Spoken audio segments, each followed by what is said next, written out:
Okay, okay. This is not the show yet, so just don't get upset. Good morning. I hope y'all are doing well. We'll be live here in just a minute or so. You'll notice only two of us here for a while this morning. We'll explain that to you when we get on the radio. We'll get on the air and get things caught. Whoops. Well, she gives the wrong time. She's always about a minute and a half, 2 minutes ahead. So that was one of the ID things that go on here. I've got a lot to talk about today. Gracious. We had unfortunately a fatality here in Oslo. We've got Trump's former vice president. He's coming on strong, and we've got something called Erin, a lady named Erin. She's not a lady, and at one point in time over the weekend, she was sporting winds of 160 miles per hour. I'm like, oh my. Not unexpected. They had predicted it. I don't think they predicted it would be quite that high, but what's the difference in 150 and 160 among friends, right? So hang in there. We'll be with you in just about a minute or so. So don't go away.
Okay, I'm back, and it's a what is it? I think it's a Monday morning, another manic Monday. That's what it is, a manic Monday. You're right, You got Pop me Butter. muted. Oh no, Oh, okay. you can hear you, can't you? I can hear me now. It's a week to pay close attention to the weather in the tropics. That's just one of the things that we're to be talking about because we're going to have some impact here. Um, Start getting a little bit tomorrow. Some winds and some seas are going to start getting rough. There is a small craft advisory in effect through the rest of this week. So it might not sound or look like it's bad, but it's going to be some sloppy stuff out there. So we'll keep you up to date on that. Good morning. I'm Howdy Doody, also known as Rayford Brown. Good morning. I'm Lee Barrows. Yeah. So anyway, and we've got a void over here. Yes, we There do. must be something about that chair. It was Kelly. She's taking some time off, and uh, Chris was thrown to the floor and beaten severely yesterday or Saturday. Saturday, I guess it I was. thought it was yesterday. Was it it yesterday? whatever day it was? He The was. demons. It He was the was. He was demons. trounced upon yesterday It was the demons in church. at church. He was trounced upon. He What is told up with that? He told that story, and I was like, what? I tried to follow along, and I got really, really lost. So maybe we'll just give him time to wake up this morning, and maybe we'll just call I guess Kathy to get an accurate report. someone in the church thought he was dead, jumped on him, started doing CPR. Don't say jumped on him. Started doing CPR on him. So Well, chest compressions. I don't know how okay. far. Don't know how the CPR went totally, but chest compressions. I don't know. I got to get the full story verbally, not in I think writing. it was something to do with the donuts, really. Somebody got mad at him. Somebody wanted those donuts bad. They took his donuts. Yes. Oh, we'll find out. I don't know, Chris. Yeah, hopefully he's asleep right now, so we'll let him rest. Okay, a week ago, without trying to alarm anyone, we wanted y'all to start thinking about tropical weather. A wave at that time was coming off the coast of Africa. All indications look like it could become a big storm with the potential of striking the United States somewhere. So here we are a week later, and the little wave is a full-blown storm known as Hurricane Aaron. Aaron continues to grow in size as predicted. Earlier this morning, the hurricane force winds are extending out to 70 nautical miles from the eye. The hurricane force winds, those are 74 miles per hour or greater, are extending out 74 miles per hour from the eye. 200 miles are the less than hurricane force winds, those they call tropical storm force winds of 39 miles per hour or greater, 200 miles out from the eye. Phew. So, yeah, we got to keep our eyes open on this one. Currently packing 130 mile per hour winds after losing some of its punch Saturday evening going into Sunday when top winds in the middle of the night were 160 miles per hour. Really? That would have been a game changer, making landfall anywhere. Mm-hmm. The folks at the National Hurricane Center put a track between Bermuda and North Carolina, even way back when. That's what they said it was going to happen. If you'll check your globe or online charts, you'll see that the central coastal area of North Carolina juts out from the Cape Lookout area from the mainland and juts way out in the ocean. So Cape Lookout area is a lot closer that way than we are down here. Right. The curvature of the coastline, we're to the south where we are, is much further inland than Cape Lookout. Aaron is moving west-northwestward at about 12 or 13 miles per hour this morning. Hopefully, we'll continue turning towards the north today and tomorrow. D-Day is Wednesday. It should be right directly off of our coast at different times of the day during Wednesday. We will start feeling some impacts of it, form of big waves. We'll talk about that during the weather, too, coming up. After Thursday, the cyclone will have made the pass through this corridor, Bermuda to the right, North Carolina and other coastal areas to the left. And once beyond that area, it's going to start turning toward the north and the northeast and just go out to sea. And hopefully we'll stay on track and not do any curvatures, turns, or anything like that. So it will head for cold water. Cold water is death to hurricanes, and that's good. Don't take what you think are great swimming, wading, or shore fishing opportunities this week. There will be rip currents, likely lots of them, up and down our beaches in waist-deep water. Even for adults, big, strong adults, a strong rip can knock you down and you'll find yourself in deep water within seconds. No, you will not be able to swim against it. Don't even try.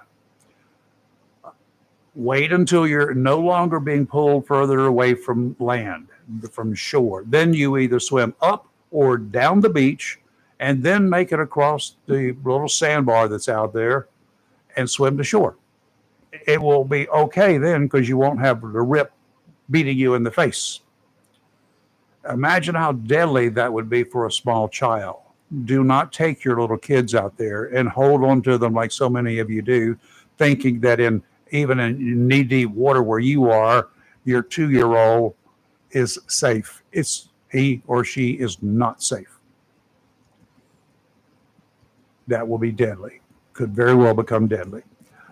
Don't swim where there are no lifeguards. In other words, you should not be swimming in Onslow County in the ocean. If you choose to violate that particular strong suggestion, find an area where there are lots of surfers, because the surfers are going to like this weather. Surfers have boards that can stay afloat, and they do rescue people. They're pretty well in shape because that's what surfers do. Swim where there are surfers. If you can swim where there are surfers and lifeguards, you're even better off. That means you got a lot more lifeguards. We've seen it in the past when rips were happening like this, and lots of people out there in the water, even with lifeguards. The lifeguards were overextended.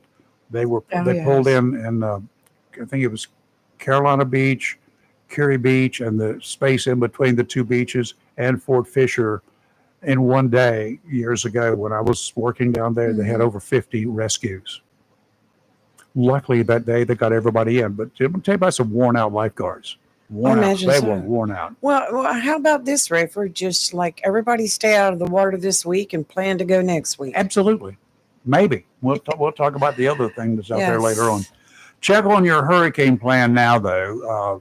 These predictions are predictions. So far, the Hurricane Center has been pretty much spot on with the storm, including the direction where it was going to go, when it was going to be there, and where it was going to make the pass up along the coast and all that. But it only takes one little hiccup. Something develops or undevelops along the shoreline and allows that storm to come in. It can make a beeline. If it's coming up and it's 300 miles off the coast of North Carolina, that is nothing. And it doesn't have to get all the way here because it will have hurricane force winds out to 70 nautical miles from the center. This is a big storm. And it's growing. It's continuing to grow in size. So the eye is huge and getting bigger. Yes. And all we need is one teeny little wobble. It wobbled overnight, and it looked like it was. Some people thought during that wobble that it was going to be that was a turn coming the bad way. Right. It's a wobble. It's going to be wobbling all the way through. Yes. When it's 3,000 miles away, we don't notice the wobble, but they don't travel in a straight path once they're turning. They're wobbling and wobbling. Dare County's already set up emergency evacuations to start at 8 a.m. this morning for tourists. Tomorrow for the people who live there, the locals. So. And that's probably a good move because they're not a lot of ways off that island. NC-12 is going to wash out. Yeah, well, likely. And you've got then you got Ocracoke. They've begun already, I think. Mm-hmm. You get there by boat.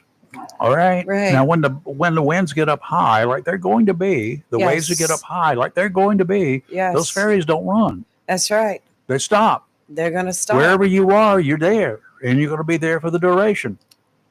So, if you want to risk everything you've got, your car, your property, your lives, you do whatever you got to do. Well, I have a friend that lives out there on Hatteras, and he had made a post, well, how many of you are going to evacuate? And there was quite a few on his post that commented that live there. Yeah. They said they're not going anywhere. A lot of people do that. Let me, for you folks who are the brave ones out there, those of you who live along North Top. So, for instance, those of you who live at Emerald Isle, for instance, when the winds start blowing and they get to, is it 45 miles per hour? I believe it's 45. Somewhere in that neighborhood.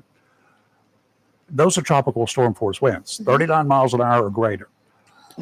Those bridges that connect those barrier islands with the rest of America, I wouldn't want to be on them. They close those bridges. Yeah, good. If you're there when they close the bridges, they don't want you being blown across the road, off the bridge or whatever. And winds can do that. My biggest fear. They close the bridge. If you're there, you're there. So if you're going to leave, you need to leave early. When the winds look like they're picking up and howling, you may want to give some serious thought. Years ago, I think it was Hurricane Diana at a place called, what is that island off of Southport? Bald Head Island. Oh, yes. Bald Head Island is a nice resort area, but there are people who live there year round. It's got permanent homes. It's an island. Let me explain to you an island. You go by boat to get there. They got passenger ferries that go back and forth for construction workers. They got some barges that they get vehicles over there. Your mode of transportation on the island are golf carts. Okay, that's the way that what the locals have. That's what the tourists get. They rent a golf cart while they're there. That's how you either that or you walk. You cannot get off that island without getting your feet wet or getting in a boat. All right. One dude, he decided he was going to stay. He did not obey the mandatory evacuation orders. He said, I mean, how bad can it get? Well, for 3 days, Hurricane Diana stayed just off the beach there, right out there, churning and blowing. It was awful. even on the mainland where I was. It I was couldn't awful. imagine. It came rainstorm after rainstorm, winds, tornadoes. One went on the half a block from where I live, less than a half a block.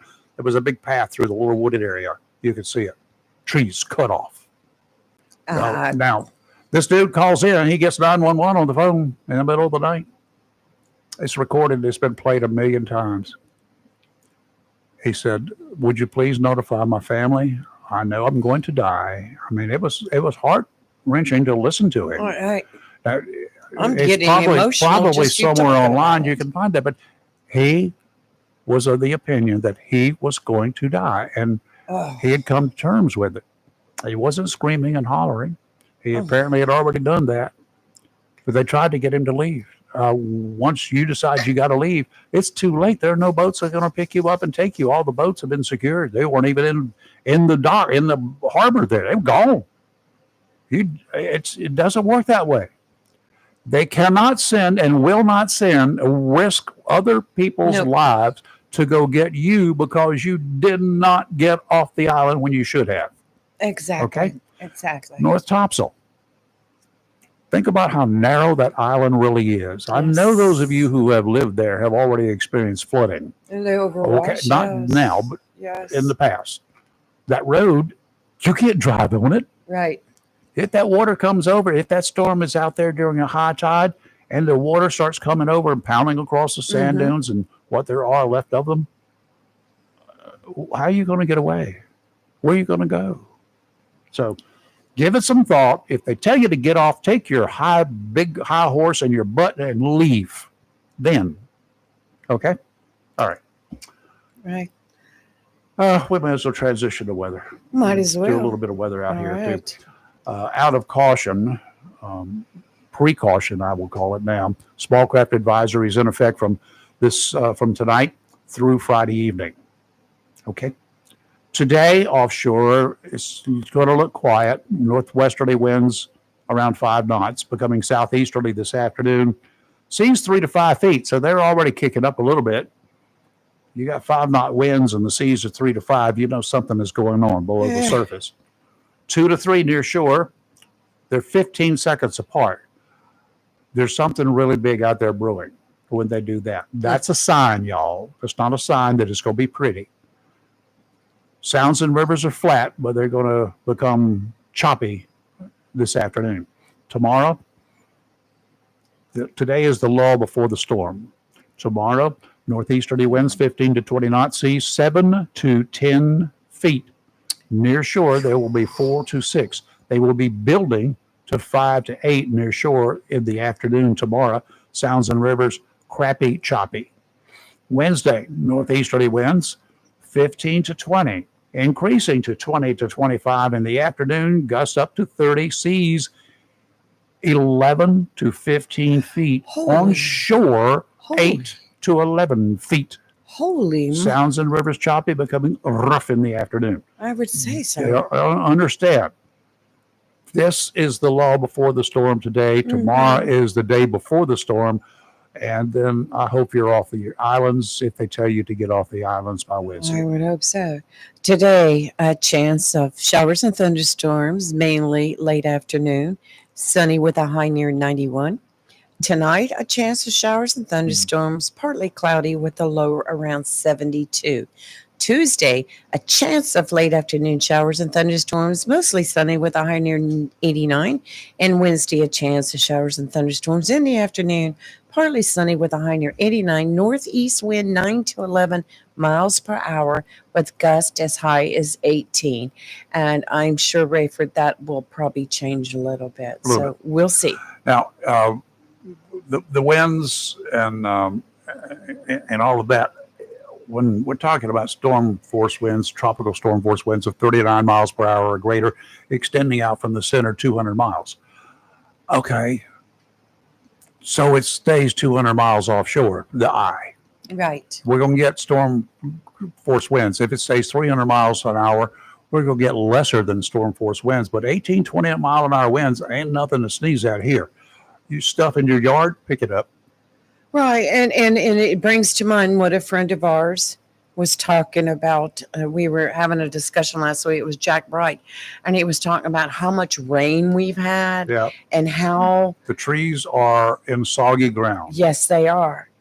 And It doesn't take much to bend them over and a windy and day, uproot them. how well I know, but now I'm freaking out every I look at the other trees behind my fence line. I'm like, oh I'm God, please don't fall. glad you got those down, right?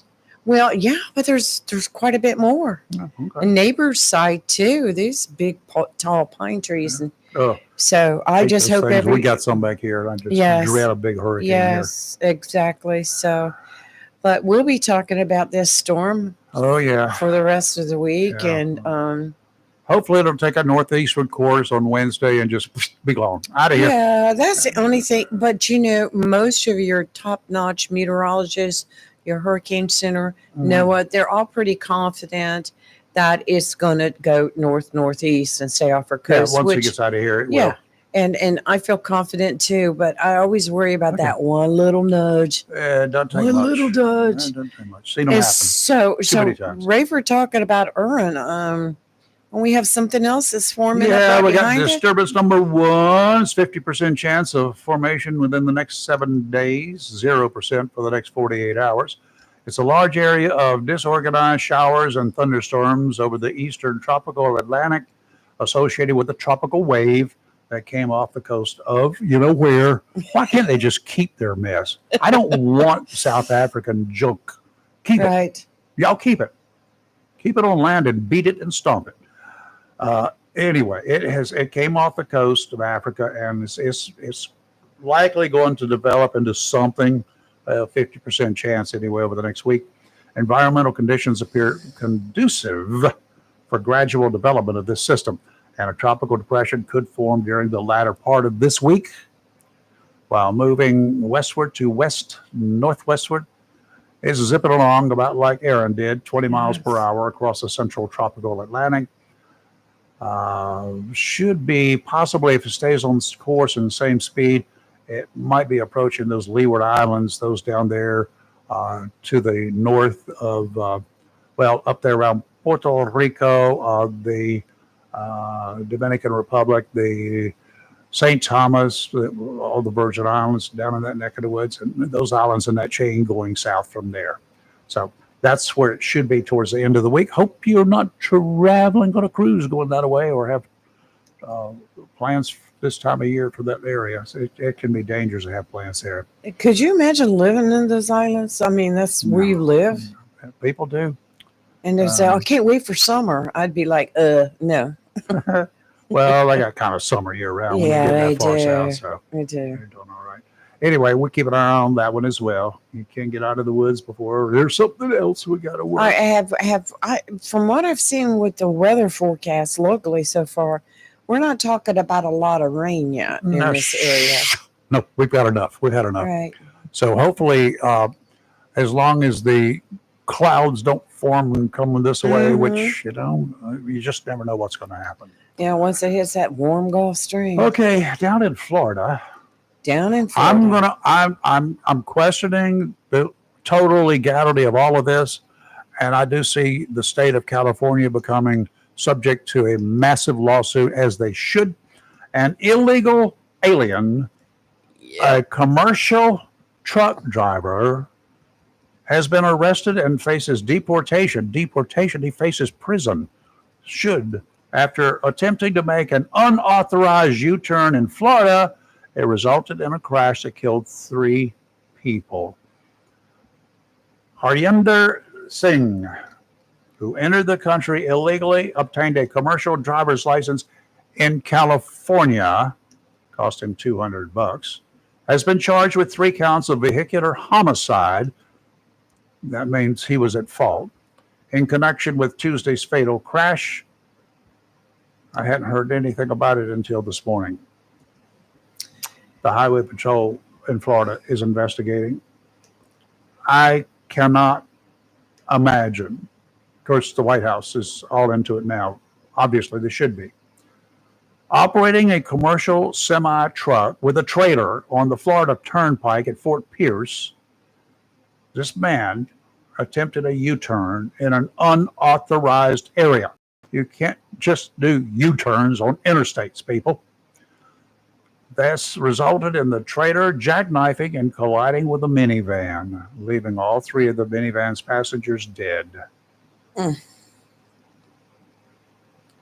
don't know if you can see the picture of the minivan. It was horrific. Officials believe Mr. Singh crossed the U.S.-Mexican border in 2018. He's in the jailhouse on both state vehicular homicide charges as well as immigration violations. You can rest assured that the great state of Florida is not going to turn him loose on bond. That was not a sanctuary area. I just don't get, how did he get a CDL? California issues anybody for $200 that license, apparently. I thought this was a federally controlled deal when you get over the road hauling stuff. We'll talk about that in a second. How can you get a commercial tractor trailer license? Did you give him a pilot's license too? That's what I'm saying. 3 people killed. California passed a law back in 2013. It allows California residents to obtain a driver's license regardless of their immigration status. I don't even know how you can be called a resident if you are an illegal. I think you're a moocher. Yep. I don't get it. Now, I want y'all to think about this. How many individuals licensed in California? I don't even know why any other state would recognize him having a driver's license like this. Let's go back to the gun laws for just a second. A concealed carry permit. If you got a carry concealed carry permit from someplace like North Carolina, they don't recognize it in New York. That's right, they don't. Okay. We stupidly recognize theirs. I think the state legislature ought to just go through and say we don't recognize any other state's concealed carry permits if they don't recognize ours. But why would we recognize any other state, recognize California's? We don't give driver's licenses to illegal aliens in North Carolina. Well, see, that's my question. First of all, wouldn't he have to have a regular driver's license in order to get a CDL? And how did he get that? He got both because they issue both. I didn't know they did them both. But he's not even a resident of the United States. How do they do that? He is listed as a resident of California. Well, he's not a citizen. Yeah. Okay. He's not not legally here. He's been here for 7 years, and we've got people who call us and say, well, he's been here that long. He's been a good guy. Why not let him stay? Okay, well, there's one reason. There are 3 people right there that are dead. That's 3 reasons. He's had 7 years to get his citizenship. Yeah. And he's not bothered to do it. So, or to get a legal status. He can't get a citizenship until he's legal. But, he's illegal. Came across in 2018. Well, Tom brought up a good point. What about the truck weigh stations along the highways from California to Florida? I guess they just see that he's got a CDL and wave him through after they check his load. Yeah. Now here's the there should be a stamp on those licenses if California sees it, not recognized in any other state or whatever. Now here's the thing: how many of these people, illegals, driving with a legally issued California truck license, I'll call it that. How many of them do you think could be like maybe picking up contraband? How many of them do you think could be transporting explosives from one place to another? How many of them do you think could be organizing let's all detonate our truck bombs at the same time? And here, there, or everywhere. We'll put a cell phone in this truck and park it at some very popular location, some busy location, or underneath the bridge that connects everything, and we blow up the bridge. Well, let me ask you this: when you go to I'm not giving them ideas. They've got these ideas. I have a listener that wants to know why they didn't stop him. But when you go through a truckaway station, they're going to check your papers. They're going to see you have a CDL. Yeah. They're not going to know whether you're a U.S. You're born not listed citizen. as, you're not listed. They can't just put you in the system. They should be able to. Oh, Maybe yeah. that should be the case right now. They're just going to see that he's got a CDL that was issued by the state of California. They're going to check his truck, And I just, weigh it, everything and meets I just criteria. wonder boom. if other states are actually recognizing these as licenses. I don't see him charged with driving with no license, which he should be charged, as far as I'm concerned, Well, you know, because that license is not legal. Tim, our friend Tim Thomas had told us that they were pulling drivers left and right there for a while. If you didn't speak English, they took your CDL. Well, even if he speaks English, there should be a database I mean, I'm that just we saying, can check this guy to see if he's legal or not. But California probably doesn't even include that. if they will pull you for that, I can't understand why he even got a CDL to begin with. I don't get that at all. I don't get it. And 3 people, 3 people dead for no reason. no reason at all, other than Do not deport this man. I know, don't deport him. No, he'll come back. Well, not only that, but He'll come back. He'll go back to wherever he's from and enjoy life. And California will give him another license when he comes back. If you deport him, he'll just go on. He needs to pay for what he did. He does. And by deporting him, you're sending him back to his country where he can be free. I'd like to know and do what he he was hauling. I can't see that anywhere. No, what it his, did what not. his cargo was. From what I read, they didn't discuss that, but or who he worked for. I like to know the company he worked for, who hired him. Just checked his stuff, I guess. And All right. An illegal migrant with a DUI rap. He's charged with vehicular homicide charges after a head-on crash kills mom and daughter. oh, Raul Luna Perez. Deadly wrong way crash. Illegal. Illegal alien. He had a drunk driving rap sheet. Released back into the community of a blue state, accused of causing a crash in Lakewood, New Jersey, killing a mom and her 11-year-old daughter. You got to be kidding. The Ocean County Prosecutor's Office said 43-year-old Raul Luna Perez of Mexico was arrested and charged with 2 counts of vehicular homicide. That's 5 people with 2 illegals, okay? And assault by auto in connection with the July motor vehicle crash.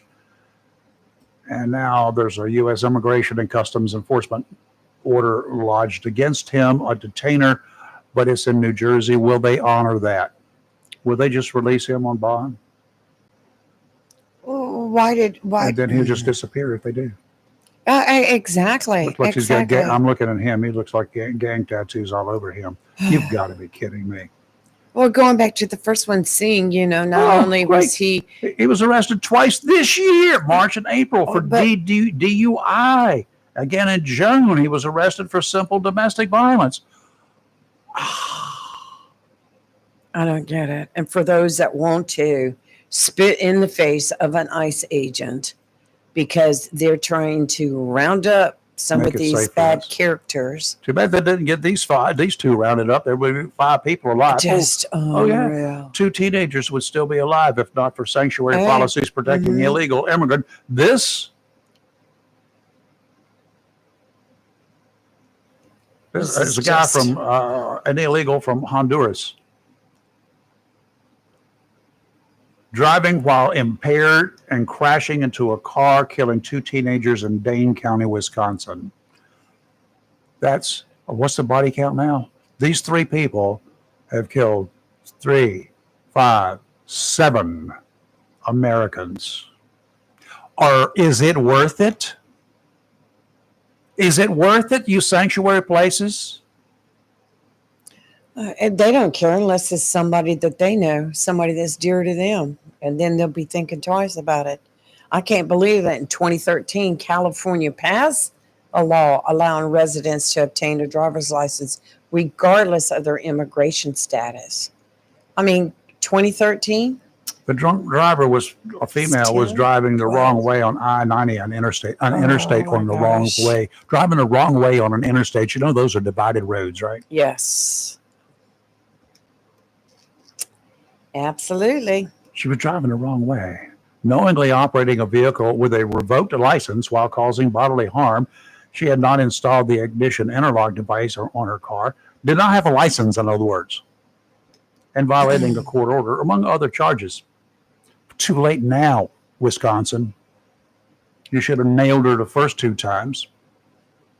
I agree. You should have turned her over to ICE the first 2 times just for the DWIs and sent her packing. ICE would have eliminated her. Oh, illegal immigrant. Let me pull this one up for you. I'm going to go on a rant here. Yeah, Tom just posted the same thing that you just talked about the wrong way driver. It's another Killed one. 2 teens. Washington State. Raul Benitez Santana has a history of legal troubles dating back to 2013, subject to an ICE detainer. Juries in Washington State delivered a guilty verdict against the illegal, accused of killing a state trooper last year. Found guilty of vehicular assault and vehicular homicide in connection with the death of Washington State Patrol Trooper Christopher Gadd, killed when his cruiser was hit by a speeding car in March of last year at 100 miles per hour. Good grief.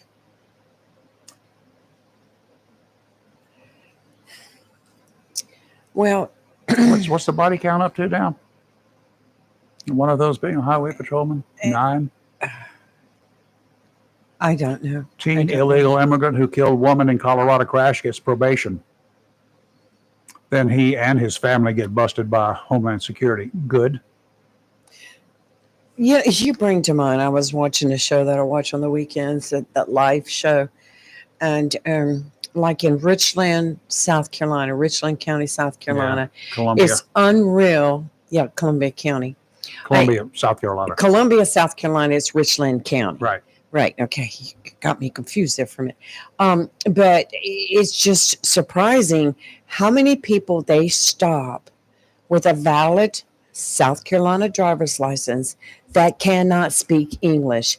I think it ought to be English to get a license. English to get a license, because the officer is trying to talk to the driver and the driver's having to hand him his cell phone and they're having to use a translation app. Nope. I think that it should be a requirement that you have to speak English to get a driver's license. I don't think a law enforcement officer should have to go take special classes. Here's where some and of learn the another some of the language. problems came about. At one time, you could get if you couldn't, like back in the good old days, people could not read or write. Right. English-speaking people could not read or write, but they were allowed to get a driver's license because it had to be read to them. The exam. Times have changed. Can I get my ham test read to me? Yep, I'll read it to you right now. I do not like You tests. got a couple of weeks, 2.5 weeks to go. I'm there. No worries.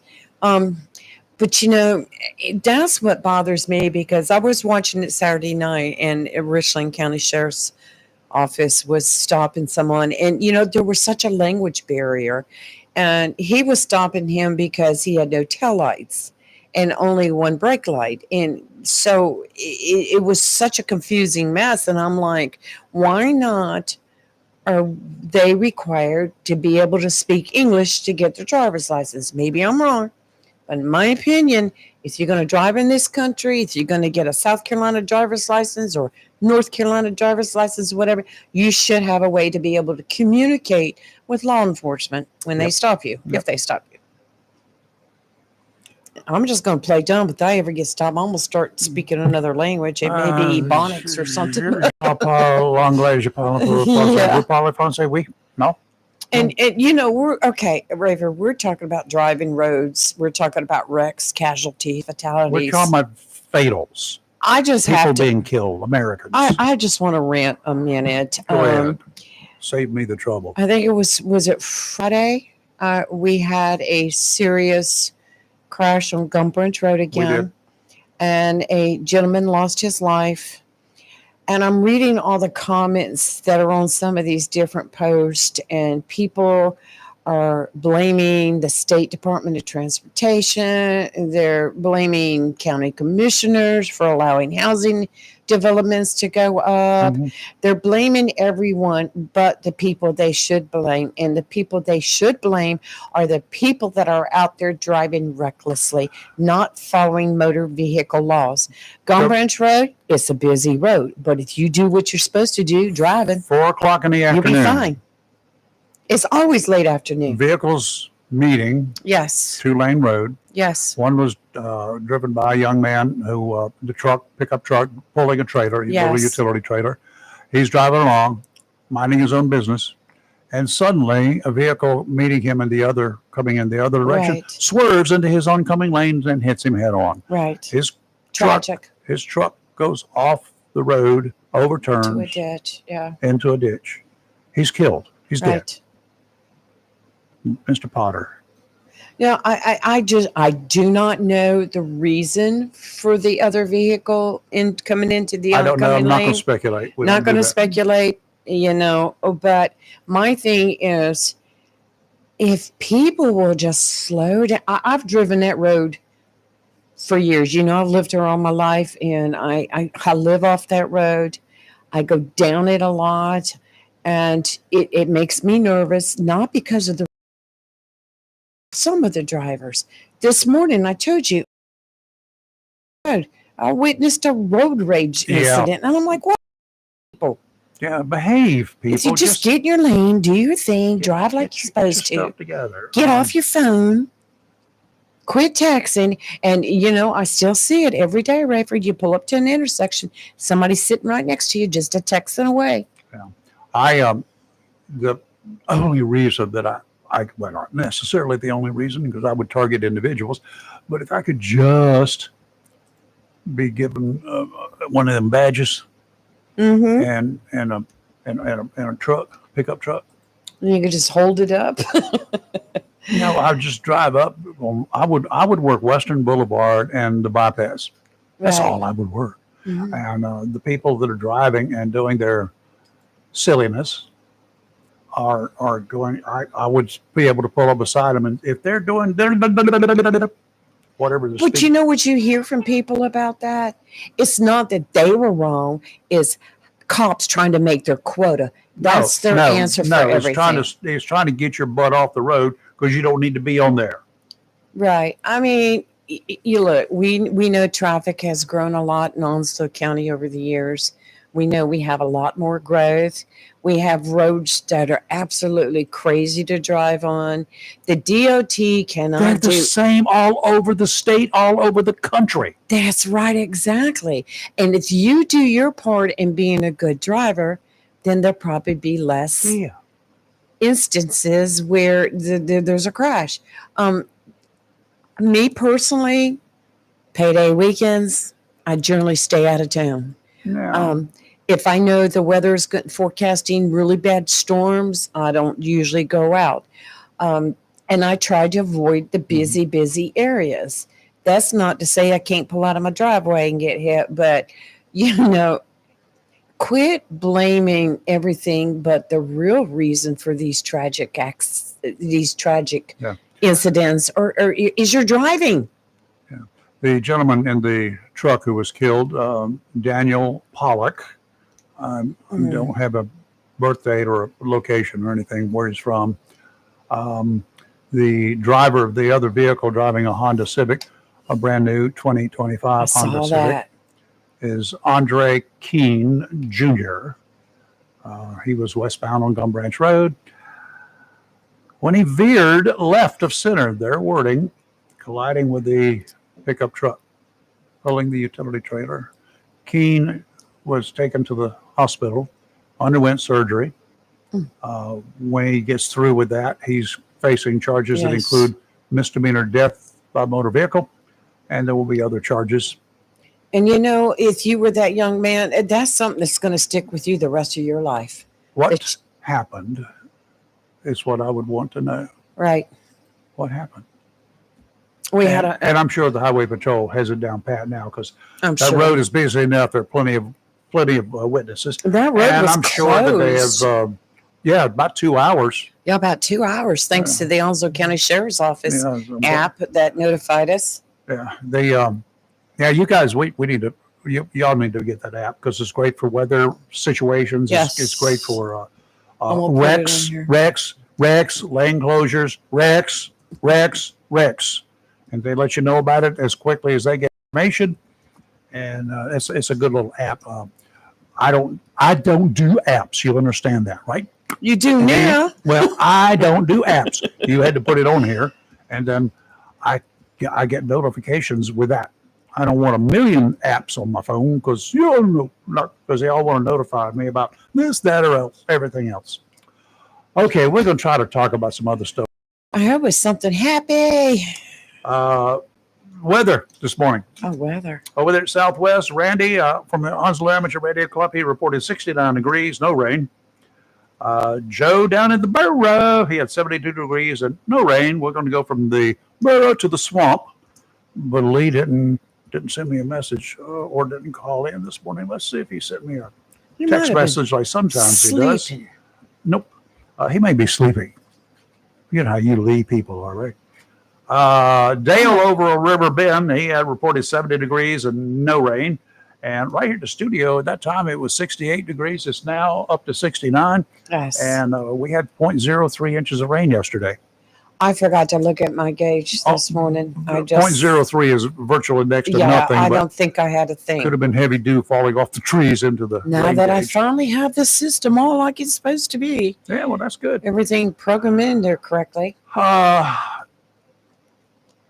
got to say, I'm agreeing with the former vice president of these here in the United States. His name was Mike Pence. Mike Pence. Got a chance to see him in person when he was campaigning for or with Trump, but Trump wasn't here back in 2016, was it? Yeah. After looking at the reports about the Trump-Putin meeting, we call it a summit, some of them, last Friday in Alaska, I've tried to understand. I was asking myself these questions, and then apparently Pence was doing the same thing. Why Trump did not insist that Russia, during that meeting, and Ukraine stop shooting at each other immediately? Why put that off until a later date? Trump defended his action to go after a long-term peace deal instead of a ceasefire. Ceasefire is not a deal. This is a condition. If we're going to continue and go forward with a long-term peaceful project here, Mr. Putin, quit your Putin around here and let's get on with the program. Tell your guys to stop shooting and to get out of Ukraine. I will tell Ukraine on Monday, that's being today, that they will stop shooting and stay out of Russia and don't send any more missiles into Russia. That's the way it will be done. That's what he should be doing. The long-term peace arrangement should be on the condition that both sides lay down their guns and not wait for some future date to appear. First of all, what's coming right around the corner? It's the fall coming up, right? In the fall in Russia, guess what you get? You start getting snow. The fighting season, as some people call it, the fighting season generally goes away in the wintertime. You don't hear Russia and Ukrainian troops walking through the snow on snowshoes to go shoot at each other. So this would be, you keep waiting. It's going to be automatic anyway. And all that does is give Putin time to we won't worry about a deal because nobody's shooting right now. No, do it now. It needs to be done now. And that's what Mike Pence said over the weekend too. If you're a mom or a dad of either a Russian or a Ukrainian soldier, today, if your kid was on the front lines out there fighting, how are you going to feel about your no more killing?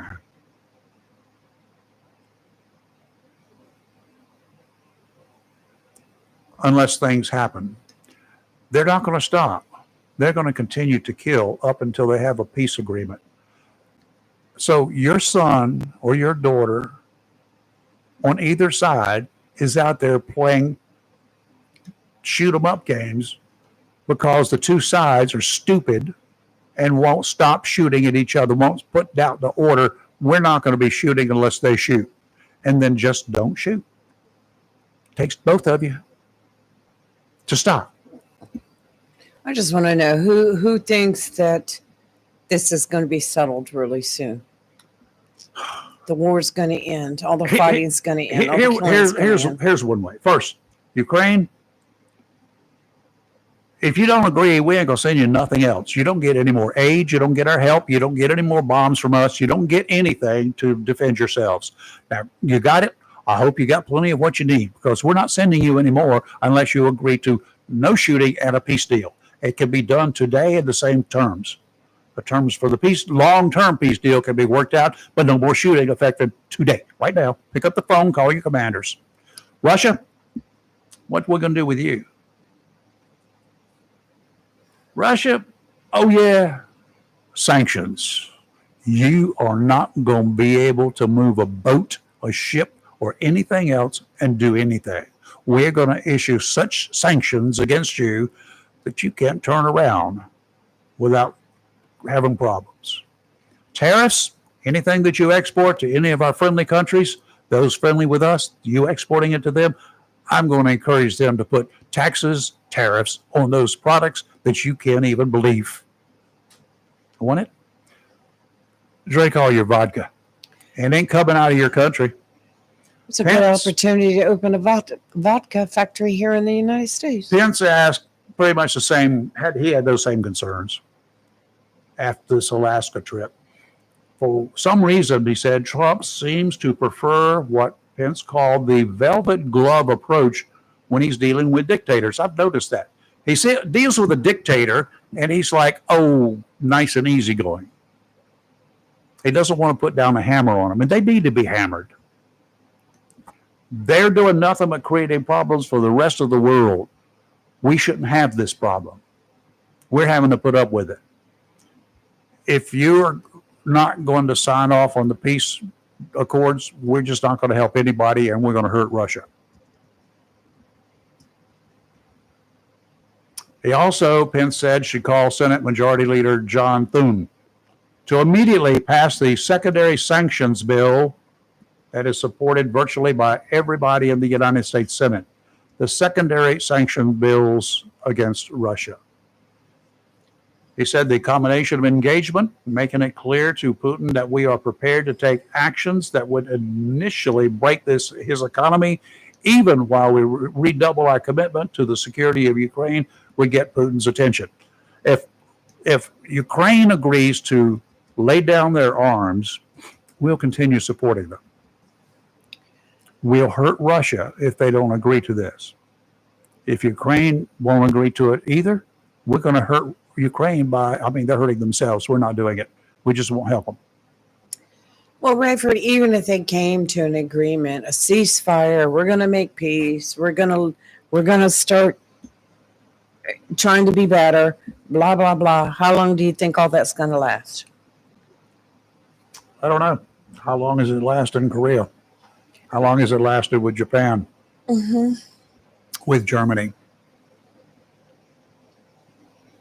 Okay, longer than most of you have been alive.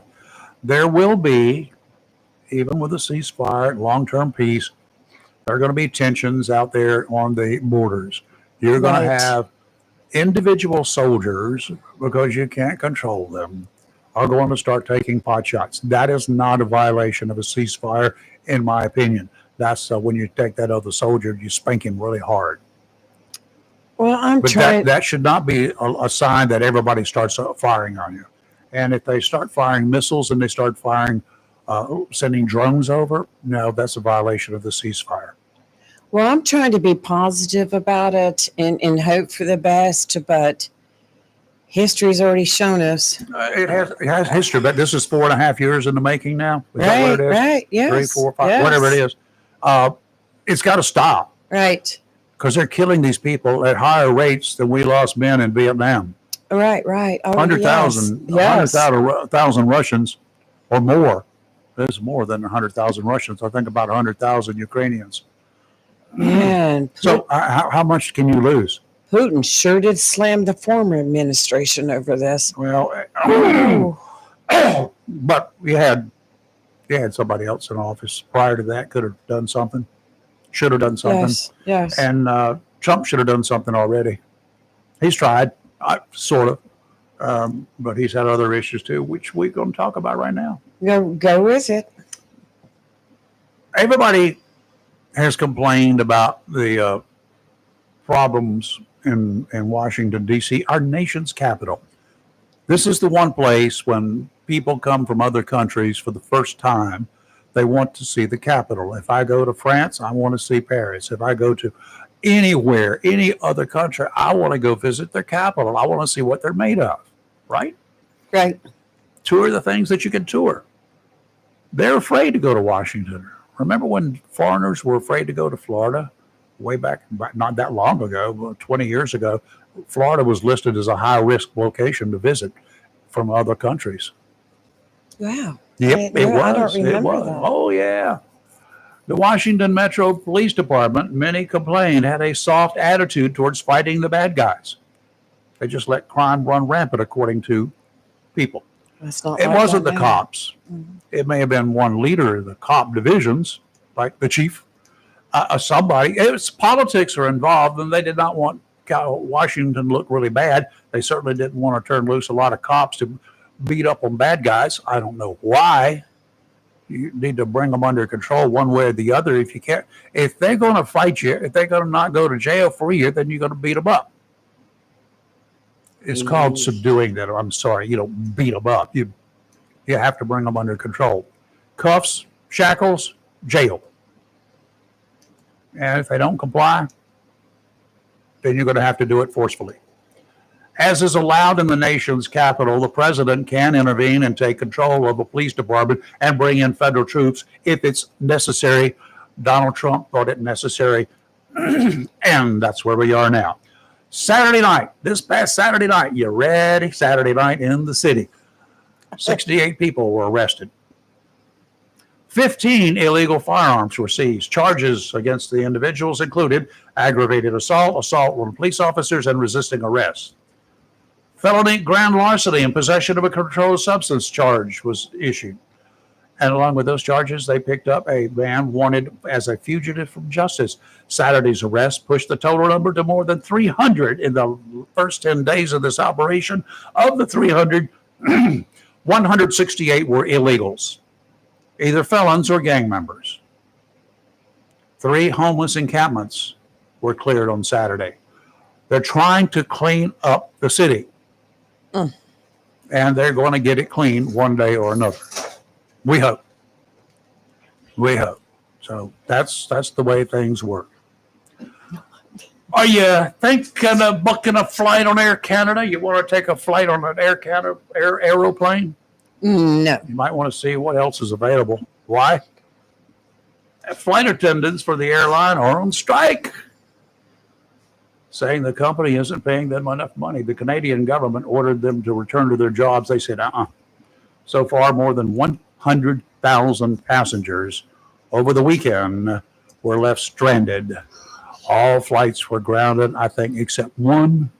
Well, hey, Air Canada, set up a self-service station I'll get that, Carol. Set up a self-service station on the planes. Let the passengers bring whatever they want onto the plane from a vending machine in the airport. Yeah. Just bring them on. Do your own thing. Yeah, she can have mine. Bring a sandwich with you. Do I actually need a flight attendant? I could probably do without. Depends on what you want. Yeah. So anyway. All right, we got. I guess the animal came in and kicked the microphones. Probably so. Yeah, I like it. It's probably Chris. He probably beat it up before he left. Chris. He still has not called. Chris slipped in here overnight last night. I know he did. That's what happened. Carol Town, good morning. How are you? Good morning. I am good. Sarah. How are you doing? Oh, hanging in here for an old guy. We're just having fun, sitting around, talking to other people on the radio. Yeah. And, I learned something about you this morning. uh-oh. You used to be a nurse. Yes. Well, I guess you're still know your medical stuff, but you were a nurse in an ER and No, OR. OR. OR and labor and delivery. Oh, wow. And Nice. before that, I was a veterinary assistant. Wow. A vet Um, assistant. Before that, I was a B-52 bomber mechanic in the Air Force. Excuse me, girl. Girl. If I can't fix them, I'll blow them up. That's right. I've had that Wow. philosophy for a long time. What Yeah. an awesome history. I can work on mechanical, pets, or people. See, there you go, Rafer. Can you awesome. work on lawnmowers? No, but I know somebody between who the two of can. us, we could probably fix I one. know you sent somebody out there. I know that you sent him out and made him buy a new lawnmower, didn't you? Or did he do that on his own? Well, he kind of got the ball rolling, but it's something that we needed and the church needed. So we got a new very one. nice. The church got a new one. That's good. Very nice. Yeah, because I know you guys are heavy into the church, and and you take care of the lawn. You do all sorts of stuff. Because I hear your husband. They are always on, and I'm on head of the church, and he does it very early in the morning this time of year. Calls is hot. Yes. Yeah. Doesn't take long. Yes. Well, that's What good, was it yes. him that said this morning? Yeah, I mowed grass Saturday.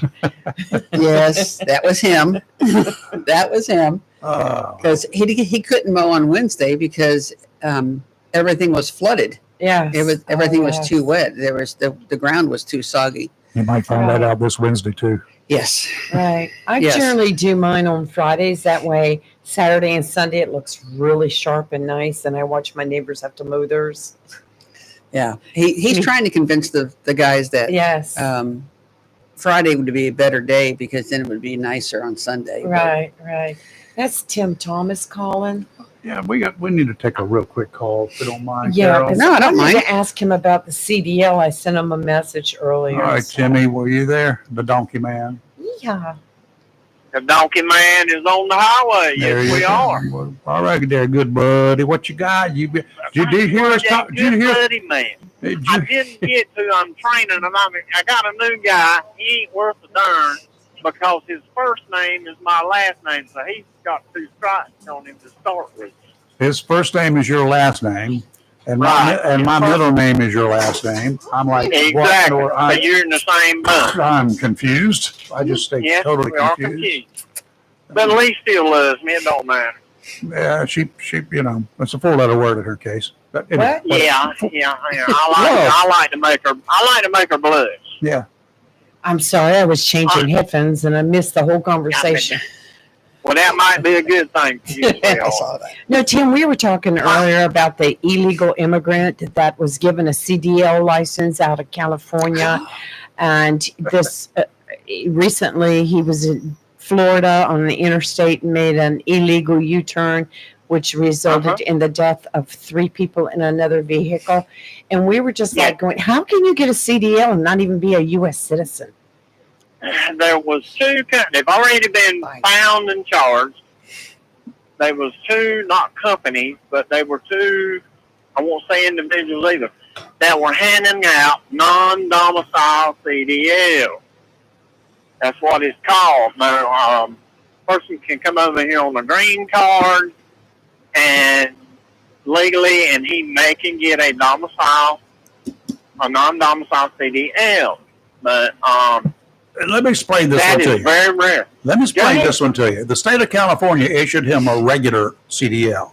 He is an That's illegal. strike one. He is illegal. Yeah. He is illegal. Right. Do you understand? He came across the border in 2018. He's been illegal for 7 years. And now he's Right. killed 3 people. But he's Yeah. in jail. But here, Yeah. got asking, how many, if you got the CDL out of California, and I would assume that North Carolina, Florida, and other places do not recognize that as a valid license. If you Yes, are, they do. they do recognize it. Yes, because a commercial driver's license is actually a federal document. In 1991, the U.S. government got rid of all chauffeur's license, Yep. and they came up with a commercial driver's license, and it's federal. Instead of you'd have a guy that might have 3 or 4 chauffeur's licenses in different states. If he got a ticket, if he didn't have a ticket on this driver's license and he was in Georgia and it was South Carolina, he just pulled that one out. And if he had anywhere he go, and he would accumulate tickets. So the federal government got rid of all that in 1991, Right. Yeah, and I remember everybody that. had to go back and get reissued for a commercial driver's license, and it's in a federal database. We're not federal employees, but we are mandated by the federal government. All of it. That's why we have to have a physical. We have to have our blood pressure has to be periodically checked. And the law switches back time and time again on diabetes. I'm type 2. I'm good. At one time, if you had type 1 diabetes, you could not get a CDL. Then it changed, and then years later, it changed again. And years later, it changed. It keeps changing.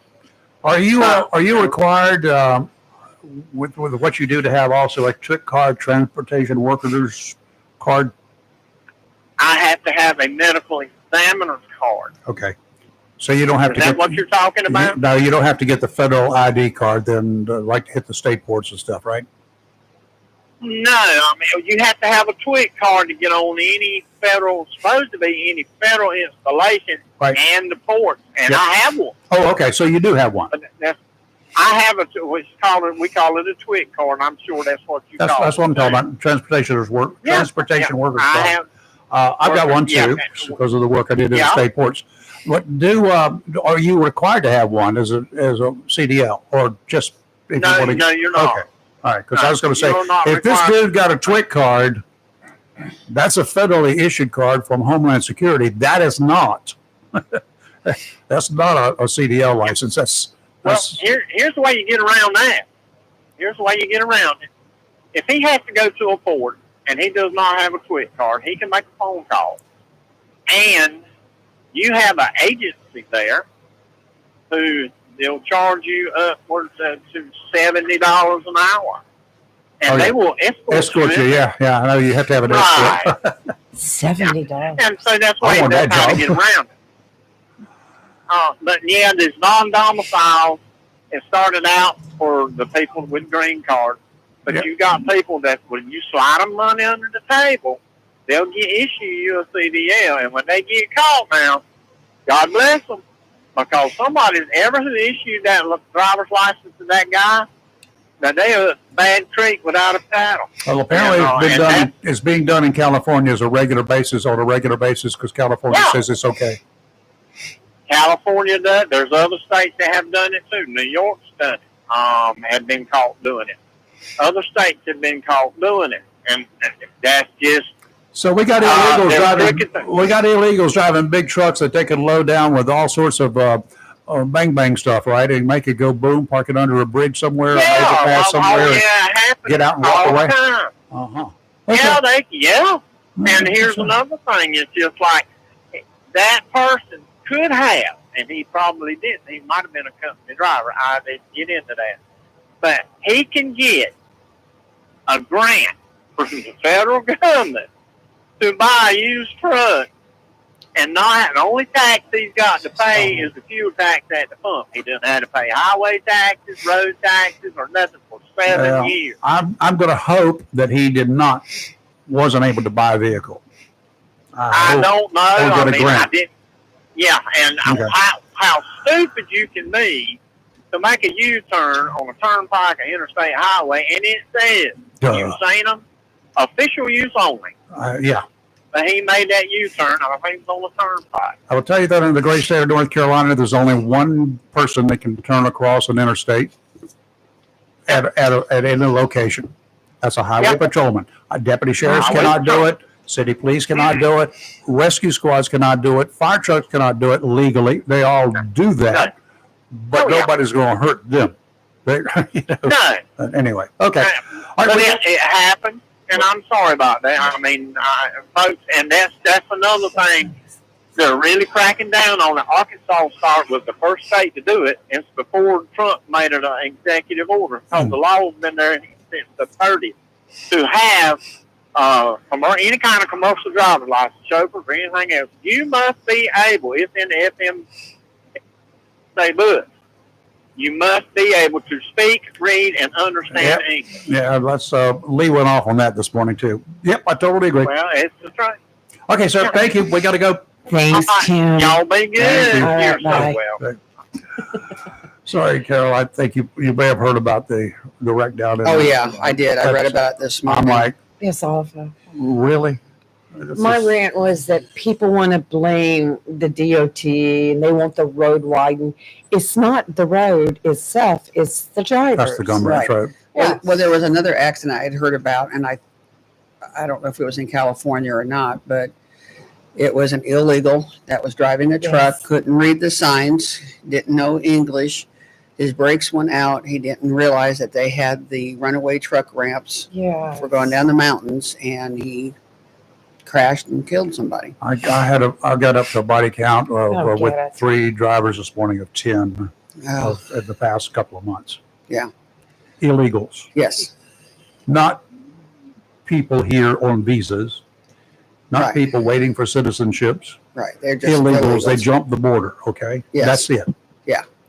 It's just like my whole point was I just don't understand, like other situations and instances where someone who can't even speak English is given like we talked about South Carolina where officer stopped a migrant driving a car and he had a South Carolina driver's license, but he couldn't speak a lick of English. So the language barrier between the two, I think it should be a requirement that you have to learn English to get a U.S. driver's license. Well, how are you reading the signs? You're not. Exactly. You're not reading Exactly. the signs. Okay, we got you here for something else. Of Yes. course. You got an event coming up? Yes, this Saturday Yeah. we have the Great Southeast Pollinator Census. It is an annual event. We have been participating here in Onslow County for this will be our 3rd year. Mhm. Pollinators are so important to the environment. People don't always realize how important, and a lot of times they only think honeybees. Mhm. Honeybees are not the only pollinators. They're an important pollinator, but they're not the only ones. We have butterflies, moths, wasps, flies, some beetles, birds, animals, and us. We're all pollinators. And us, yeah. Yeah, Because I pay attention to the millennial gardener down in Wilmington, yeah, and he's a big fan of that. If your stuff is not working right, go pick them and do it yourself. yes, Go pick the blossoms right, from the males and go find the females. right, Okay. right. And that happens a lot with zucchini and some cucumbers because They don't do well.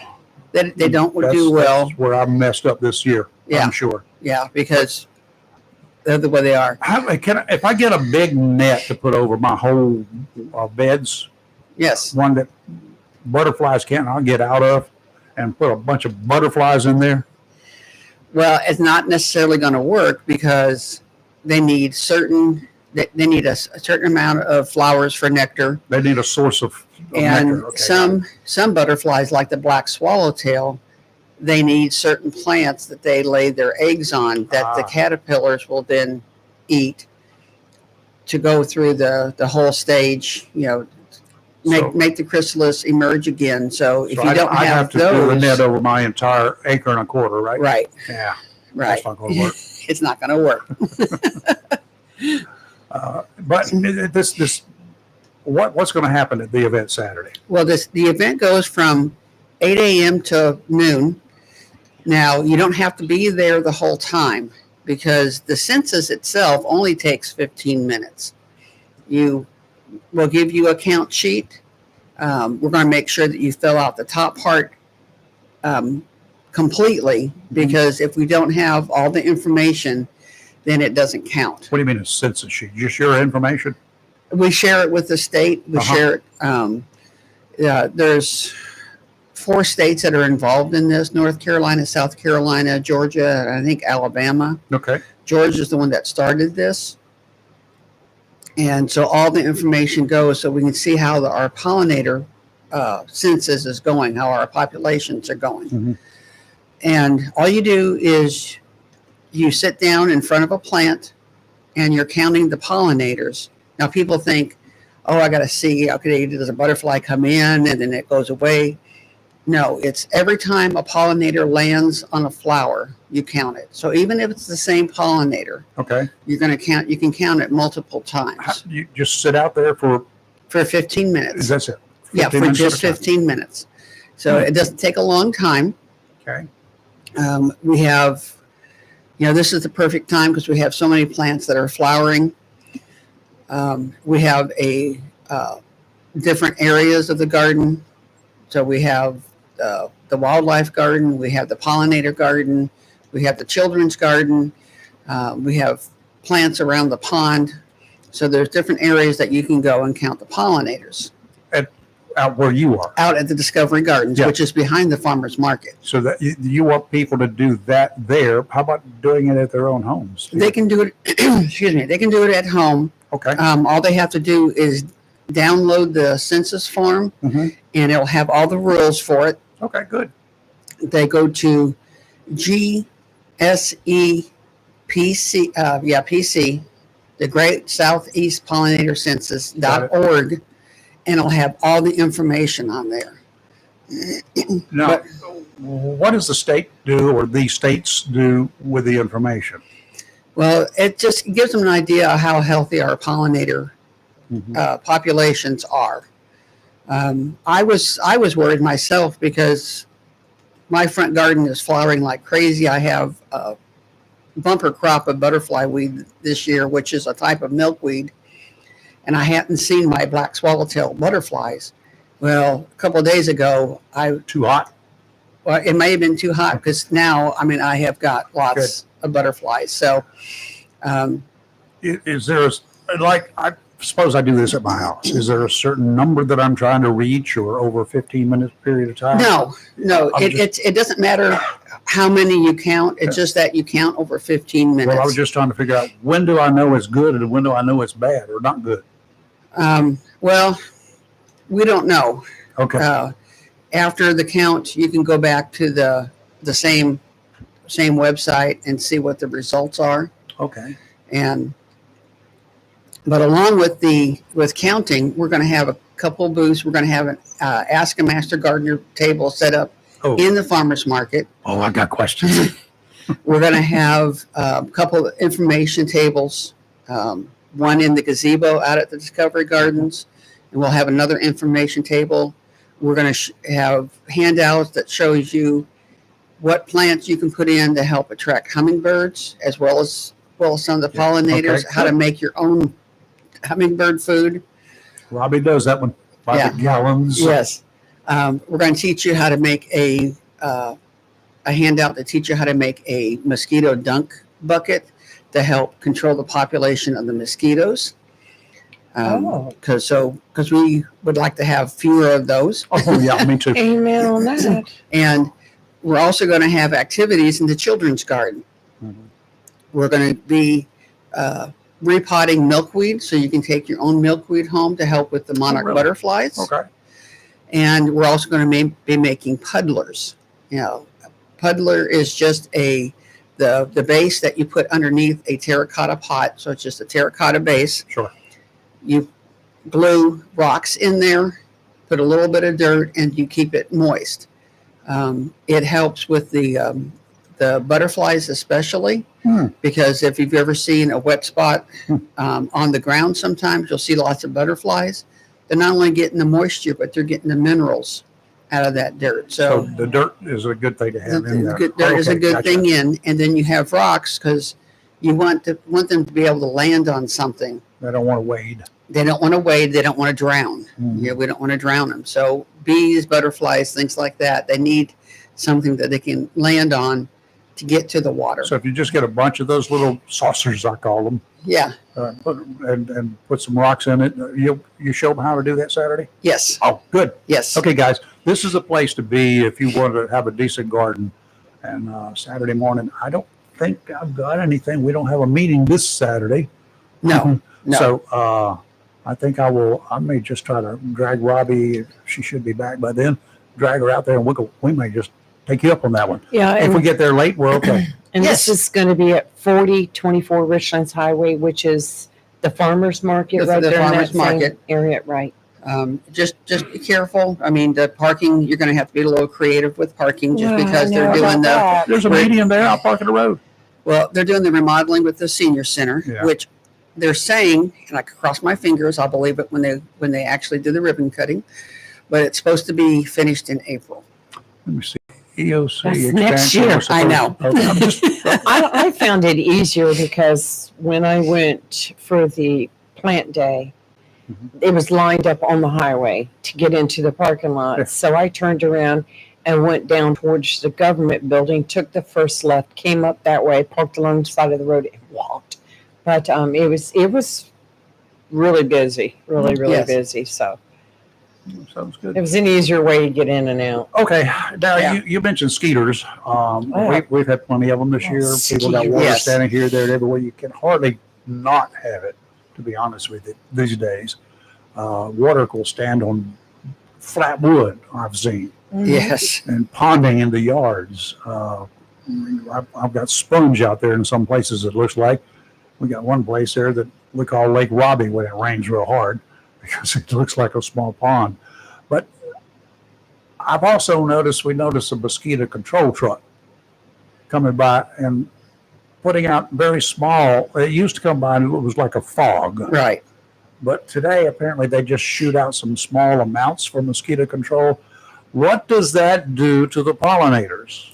Well, as long as they do that after dusk, it doesn't affect the pollinators very much Okay. because the pollinators are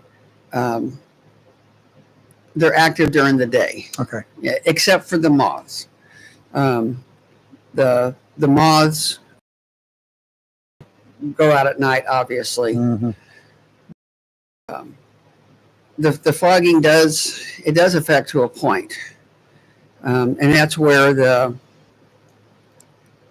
dunk buckets.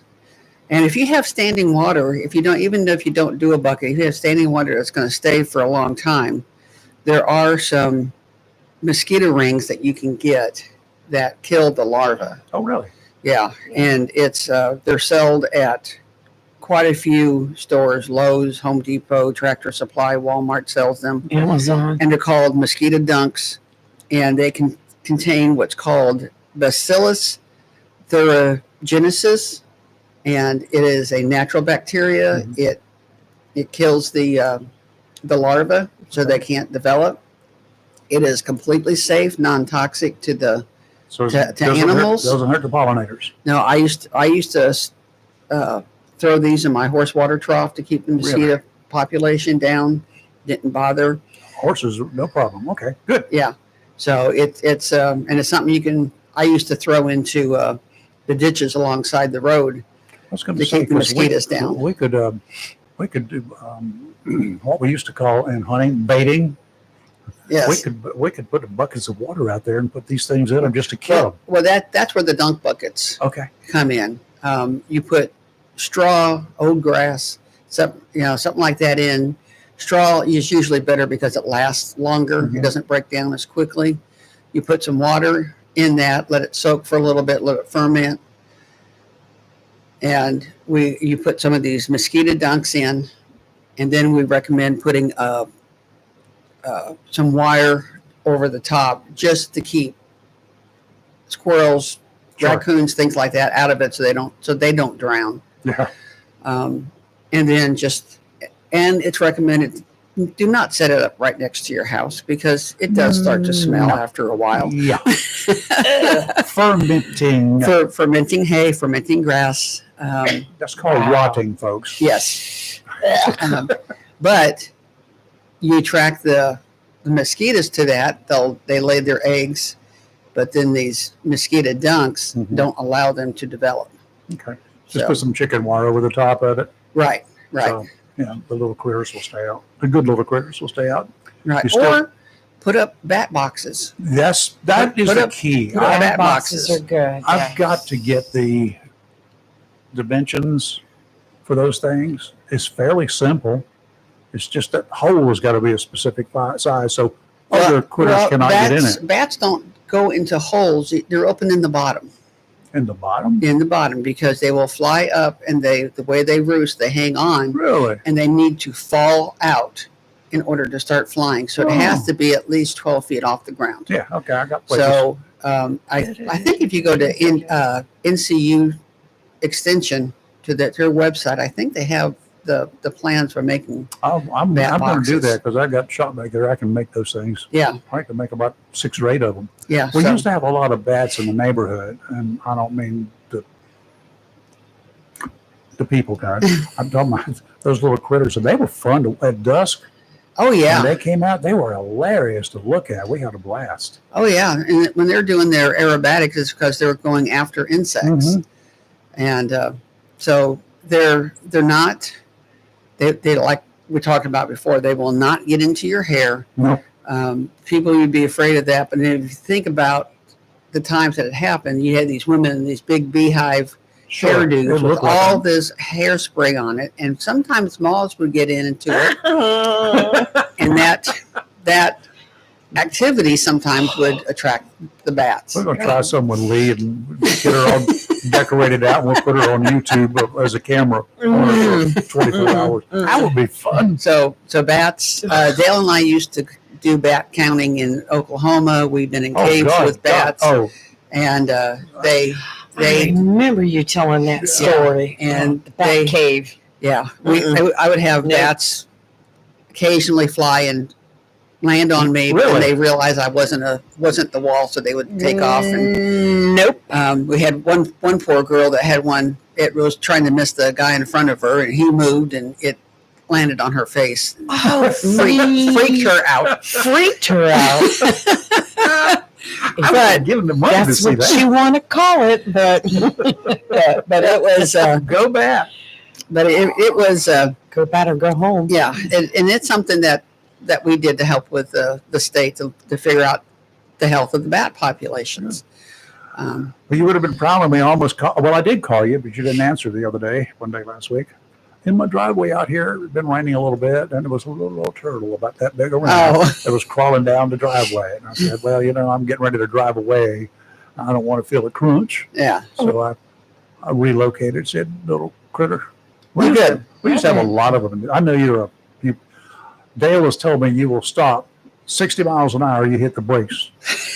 Is that right? Maybe it was 70 miles an hour. Well, I don't think it was quite that fast, No. but if it's safe, I will stop and I will relocate turtles. I will also assist in moving snakes off the road. And Well, you and your snakes are cool. I got my own way of removing snakes. I moved a snake Wait a minute. for the Wait a neighbors minute. the other day, and Didn't I actually just got bit. hear? Yes, that you got bit by a Well, snake. it Multiple was times. non-venomous. It was trying to shed. It was a little more defensive, so it's no big deal. Bats, And you snakes. can't even tell where I got bit. It was just like a scratch. Sometimes Okie dokie. Sometimes you got to be careful with those things. You know. 4 times that bit you, huh? Yeah. That was a little booger. Well, yeah, Okay. but it was okay. I mean, I knew it wasn't venomous. I knew it wasn't going to Well, hurt you me. got to make sure your wound is clean. I don't Yeah, have that yeah. experience. Yeah. I don't have Other the stuff. experience in knowing whether they're venomous or not. If they slither, I'm done. Well, I relocate snakes for people, so. I'm going to remember that. Yeah. So if you get a phone call in the middle of the night, somebody screaming, it's probably me. Because I probably have an animal that has just brought one in the house. I had an incident last night with one of my rat terriers to where when he went outside and it was dark and there was something squeaking and squawking in the yard and he grabbed it, and when he walked up to the porch, all I could see were wings on both sides of his mouth. And I'm like, nope, you're not coming in. And we had to have a discussion before he finally dropped it. It was one of those great big, I was telling Rafer, it looks like a fly. It's real big, like a little fly or something. Makes a lot of noise. I mean, it looks like a humongous fly. It's big and it's got big wings. Was it black? It was dead by the time he let it out of his mouth. But Sounds like an Alfred Hitchcock. You have Movie those somewhere. big horse flies, which This one was about like Yeah, this, yeah. and it had the wings, and it looks like a huge. I call them buzzard flies. I don't know what if it's a horse fly, and It's a good thing he don't let killed it. them bite it. You need to kill them. It probably stomp them. Well, I had to Didn't get set it on out fire of his to it. mouth Yeah. first. It was Yeah. like, "Hey, Mom, look what I've got you," and I'm like, "No." Because those You know? things will, They bite and they hurt. when they bite, they do hurt. That and the yellow flies. Well, yeah, the yellow flies and the horse flies. Yeah, but this was.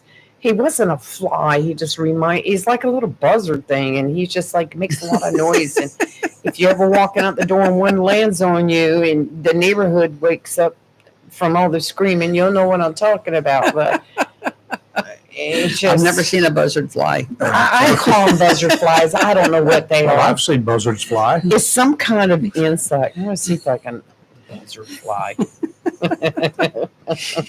But They both missed it, didn't they? yeah. I heard you. They can fly for hours without flapping their wings by just using available lift. There are that's buzzards. That's buzzards. Buzzards Yes. flying. But this All right. pollinator count, we that's encourage the Saturday public morning. to come out. Yes. Saturday morning. It's from, like I said, it's from 8 till noon. Mhm. You don't have to be the whole time. You can also, walk around the Discovery That's what I Gardens. want to do. I'll let Robbie Oh, it's learn. how to do it. beautiful. It is beautiful. We're constantly improving it. We have big plans for it. Mhm. There's a trail that goes kind of into the woods. It's a quarter-mile trail. Any snakes in it? Well, there may be, but Wear your boots. or just stop and let it slither along. It'll get out of your way, Boom, and then boom, boom. walk around the farmers market. There's all kinds of vendors there Mhm. that would appreciate your support. Yeah, I know. That's where I want to go to. So 'Cause I it'll didn't be get any veggies. I need some veggies. Yeah. so it's a good activity for the entire family. The entire family can come out, can participate, enjoy the beauty of the Discovery Gardens, learn the vegetables and that you can grow in this area, the plants that do well. Mhm. Learn how to make a dunk bucket, learn how to feed the hummingbirds, count the pollinators, crafts for the kids. I mean, what more could you ask for? Absolutely good. So it begins at 8 o'clock on Sounds Saturday, wonderful. 2:58. 8 to 12. You can go out throughout the day. It's not a 4-hour program. You have to stay there for it. No, And if you want to ask Master Gardener some stuff, you got questions, you got problems, you got Right. issues, they're there to help you. yes, If you 15 got minutes. some strange looking stuff growing in your garden, you want to know what it is. right. The plant clinic will be open. Okay. So if you have questions, you can go into the plant clinic also. We'll have the boxes where if you need to get your soil tested, Okay. you can do that. So there's all kinds of things that have been going Now, on. if you get your soil tested, the procedure is not just go dump a little dirt in your, because your soil is kind of like a large area. You have to take samples from Uh-huh. different areas around. But where- do you where do you're gonna different be. boxes, or you do No, one you, box You, and mix it up? you gather all the dirt, mix it up, and then put a sample of that It's into a the local. box. I think it's Chris. It's a local. Yeah. Well, We have our Chris here. Good morning. Hello. Hey, Hey. Roy Spennett, how you doing? Hey, Royce, how are you, sir, I Mr. recognize Commissioner? that number, and I could just. I wanted to thank the Master Gardeners for what they're doing out at the Discovery Gardens. It's a great project. I took my kids to the count a few years ago, my grandkids, and they just had a blast out there counting little critters flying around. Oh, yeah. Now, is Yeah, it okay now that we got you on the phone for us to ask you for some grant money for the Master Gardener program and for the Discovery Garden? Did we do that, Royce? We've supported the Discovery Garden. I don't remember what kind of level of support we have right now, but the commissioners started the Discovery Garden and have supported it over the years.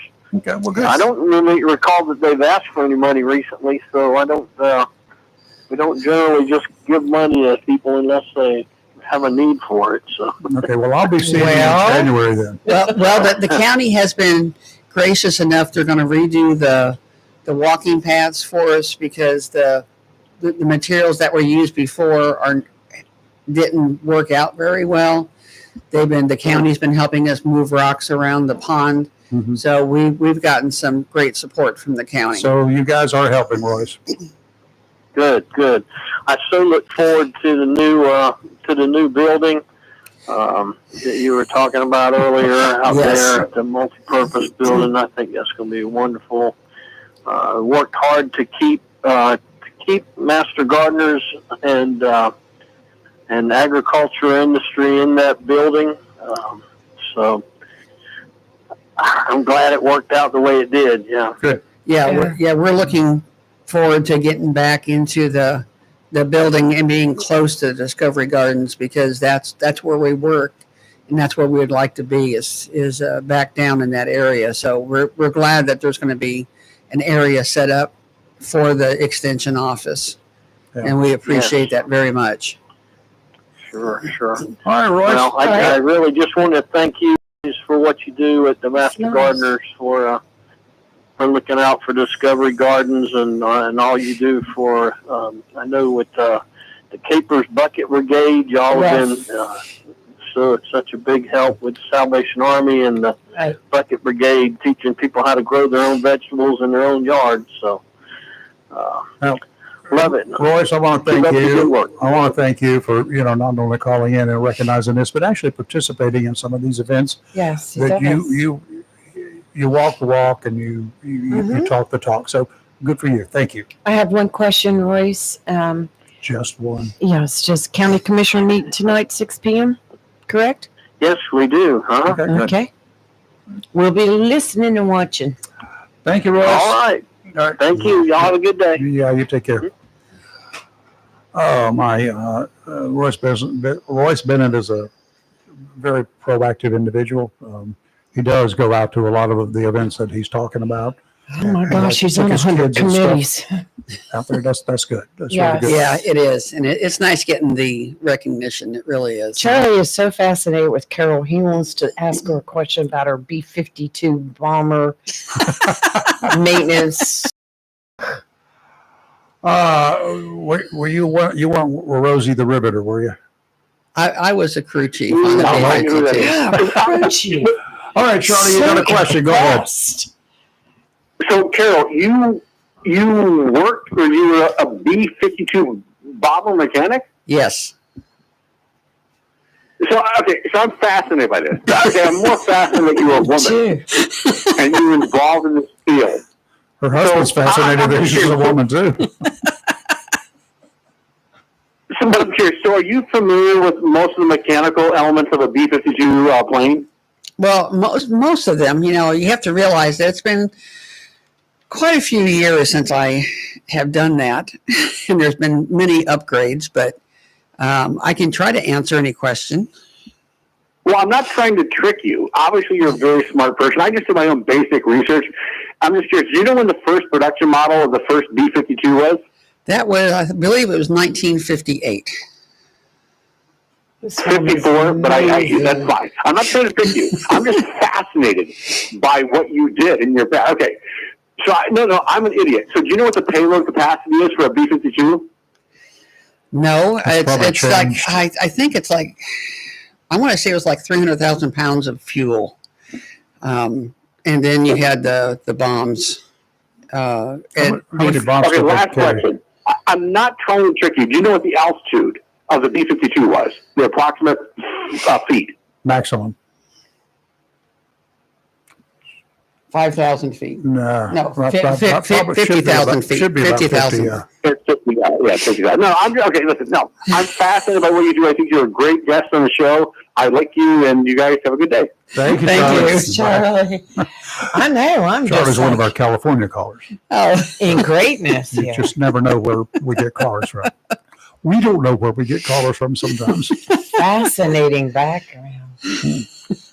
So yeah, well, that's pretty cool. Yeah, I knew a lady. Her name was June, She was the wife of the guy that set up the zoo with her too, Wait a south of Monkey Junction in That Wilmington. sounds like a poem. And it's, You said June. her name was June. You were rhyming. Go ahead. I'm a poet and I don't know it. But anyway, she was really short. She's probably 4'10", and she was in World War II. She was one of the Rosie the Riveters. Oh. Yeah, she crawled into the nose cones of those planes and put rivets there. Well, yeah, but she did that because she was short. She was a little thing. I mean, she was tiny. Well, and I got put into that field out on the flight line because it was the era where they were trying to put men and women into the non-traditional roles. Mhm. I tried to get into the medical field and they told me it was full, which, it's government. If their mouth's moving, they're lying. But since I scored high enough on the ASVAB, they decided that I could go into maintenance. And, Did that shock you when you got there? No, Okay. but they were putting women out on the flight line. And unfortunately, I think I was one of the few women that actually knew what tools were. Screwdriver, Phillips, or regular, huh? Yeah. My friends, a lot of them that ended up in military too, depends, but generally the Army, can go in as a chef. They're working as a chef. They give them a gun. You go in, you could be a sharpshooter, you could be the best shot in the country, and you start cooking. Yeah. That's what I remember about some of the stories these guys would tell. Wow. Obviously exaggerated, but probably not completely. Not completely. No, My goodness. no. Yeah, we need to do a show on that one day. We'll just find a bunch of guys and let them start telling us. Work stories. Yeah. Oh, we need a bunch of women to come in and start telling us. Well, guys is male or female. You still understands. You said guys. That's all I know. Use guys. Use guys. Use guys. We need people. Mhm. No, I think her. It's fascinating, your story. The vet part got me. The assistant vet. to the vet. Yes. Is that what you were? I've said for so long, I've got critters. Yes. I've said for so long that a veterinarian has got to be the smartest doctor going, because my critters can't tell him what the problem. They don't communicate except by their pain or Very their true. movements, and you got to recognize that.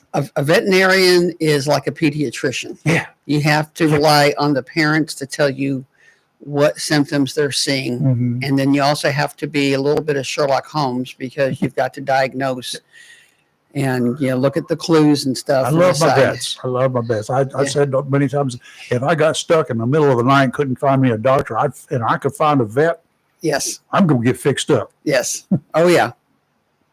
So Wow. also, I won't say that too, because it's not illegal, but you're not supposed to do it. All right. Saturday morning, 4024 Richlands Highway, also known as the Farmers Market. The Discovery Center's right there. 8 to 12. You can take 15 minutes of your time to be a census taker. It'd be great. It sounds exciting. It sounds like fun. Yes. And you can learn a lot. And Yes. like I said, the kids can do crafts and it'll be good. Well, when I went to the big plant sale that you had, I had one lady introduce me to a flower to use as a pollinator. And so I planted it in a container right next to my garden.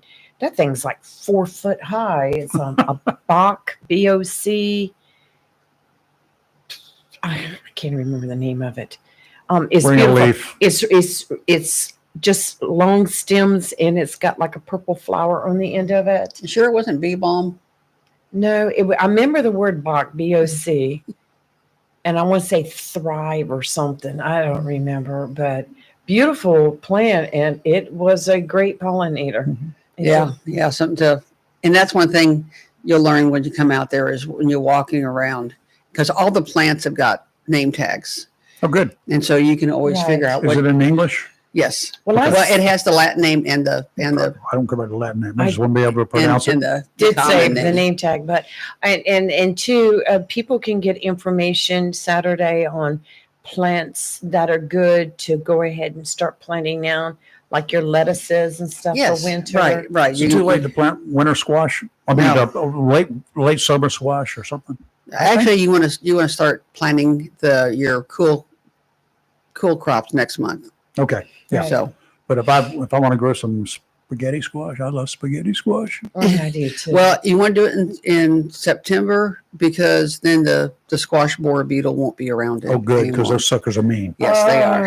Oh, Yes, they are. yes, They're I got to terrible. my plant, They got everything. Yes. to the roots, to the base of it. Yeah. Yes. I was like, And that's what they do. I did So- everything that they told me I should do, including that little waxy stuff I mixed up and sprayed on it.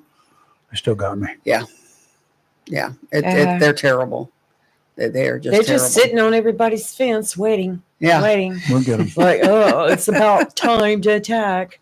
So, yeah, we can give you all kinds of information during this event. So, Sounds good. Very good. Okay, Very guys, good. this will be a great event for you to get out there.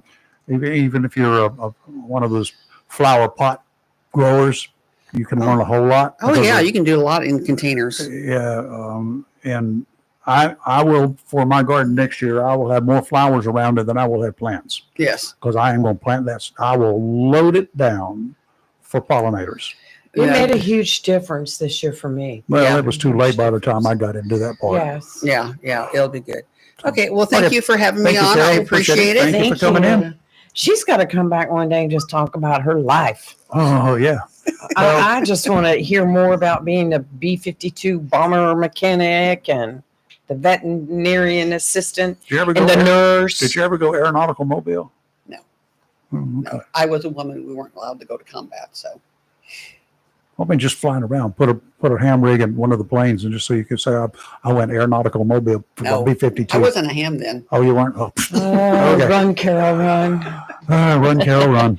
Oh, somebody asked real quick. I don't think the storm's going to affect this at all. They wanted to know if there was going to be a date change if the storm comes in. No, Yeah. no. No, Tom. By that time, it'll be come and gone. It'll be over anyway. If it hits us, it'll be over. So don't worry about it. Yes, I think we're All good. right, Carol, thank you. And Thank you. does your chauffeur this morning have a commercial driver's license? No. Okay. He's driving. She's driving. Okay. No, we're going to breakfast. Oh, good. Have a Oh, they're nice gonna go to breakfast now. Nice, nice. That's what I want to do. I think Oh, I've got breakfast. some spaghetti squash in the refrigerator and some spaghetti sauce in the refrigerator. That'll make I a may nice eat breakfast, that for yeah. breakfast. There's- I do it all the time. Oh, I mean, this time of day for us, think about it, 4:30 or 5 o'clock, it's time for lunch. well, is there a rule written anywhere that says what you have to have? I'm sure that breakfast. my mother wrote one. I but- mean, I've had bacon and eggs for dinner before. Oh, I've had scrambled eggs Yes. and bacon at nighttime. I know many For of a dinner. person that eats dinner for breakfast and breakfast for dinner. I And mean, I've is had- there a rule? If you eat seafood like I do, you can rest assured. Saturday I had leftover fried shrimp, grilled shrimp from my thing up there. Yes. I had leftover shrimp. Mm. I've had lots of leftover fish. Fish the next day, cold fish with fresh sliced tomatoes. There's nothing wrong with cold fish. Yum. It was good. Sometimes I like cold chicken too. Oh, I love You know, cold chicken. cold pizza. Cold I don't care. No, I don't cold care. pizza is illegal. Something wrong with that. No. Okay, let's go back here and pick up a little bit on the weather? The weather. What's the the weather. 8 o'clock? Huh? What's the 8 o'clock advisory now? I'm gonna pull that Aaron? down in You're just a gonna second pull it here. down now. Get the local here and see what we got cooking right. There is a small craft advisory going to go into effect this evening, and we'll be here through Friday evening. As a matter of precaution, they could lift it in case things improve rapidly, in case the storm gets up and goes and the ocean is okay. Offshore today, northwesterly winds only around 5 knots, becoming southeasterly this afternoon. Seas in the morning 3 to 5. They're going to be about 15 seconds apart. Not much seas and far apart. A sign of things to come.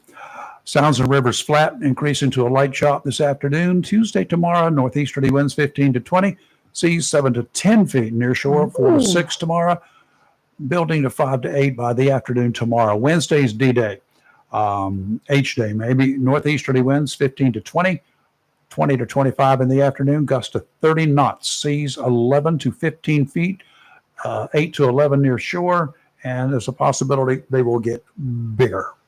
Bad, bad, bad on the water. Today, a chance of showers and thunderstorms, mainly after 4 p.m. Sunny with a high near 91. Tonight, a chance of showers and thunderstorms, partly cloudy with a low around 72. Tuesday, mostly sunny with a high near 89 and a chance of late afternoon showers and thunderstorms. And Wednesday, partly sunny with a high near 89, northeast wind 9 to 11 miles per hour with gusts as high as 18. For now. Okay, let's For check now. the what they've got, if it's got anything I just checked. significantly different. I didn't see any an 8 o'clock yet. It's still Well, showing but- 5 o'clock. Yeah, well, they got the big one at 5 o'clock. Let me get Yeah. into some of the graphics here, and we'll see what they're selling us. Well, it's going to be slowing down because that's why it's later in the week. The storm, Hurricane Aaron, should have been off of our coast by Wednesday morning, about 8 o'clock. Now it looks like it's going to be directly off our coast, but further away from our coast. When it gets up here, it will have diminished down from a major hurricane to just a regular old hurricane. In other words, it'll be probably a Cat 2, Cat 1, or Cat 2 at that time, and it'll be offshore, and looks like it may have, if their forecast is accurate, will have turned at that point in time even more towards the northeast. Wednesday morning, Wednesday afternoon, looks like it might even be speeding up. Let's hope. But it's going to slow it down. It has already slowed down to about 11 miles per hour forward speed. Still has some significant winds, and it's moving northwestward now at 13 miles an hour, and that will pretty much, as long as it continues turning towards the north now, we should be just fine. Winds are maximum sustained winds are about 130 miles per hour. Let's see if they got any kind of an update here. We will find something of any consequence. Still 130 mile per hour winds. It's moving about 13 miles per hour forward speed. Not looking the worst in the world. To have one this big, this close to us, and if everything is looking good, I will like what they're saying. Yeah, the advisory has not changed from 5 o'clock. I just got the latest coordinates, the latest location. So right 11 o'clock will now, be the next update. when are we expecting that slight turn? Let me get back to that one. It looked like to me. I remember reading saying Monday, AM. No, it's it is Monday. Today, tomorrow, overnight tonight, we've got it northwestward. It should still be northwestward. Then it's going to be northwest. So it'll be more northerly by tomorrow afternoon. Wednesday morning, almost due north from 2 a.m. until 2 o'clock Wednesday. And that'll put it off South Carolina.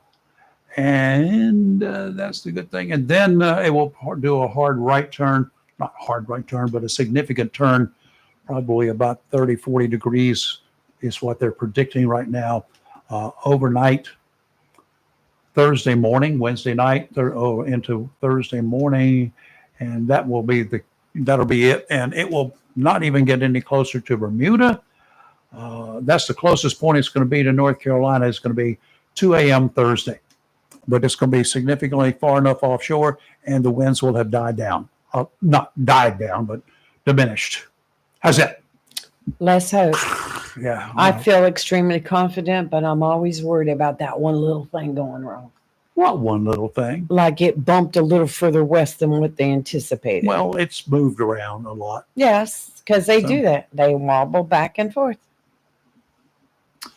All right, Trump and Zelensky, the dude from Ukraine, they're going to be meeting today. The dude. Yeah, the man from Ukraine. You know what the He was biggest a comedian. You know that, right? You know what? Yes, I remember that. You know what? He starred on some kind of reality show too. Do you know what the biggest talk about that meeting is? What is Zelensky gonna wear? That is the biggest talk on social media. Yeah, because people are saying he should wear a suit out of respect.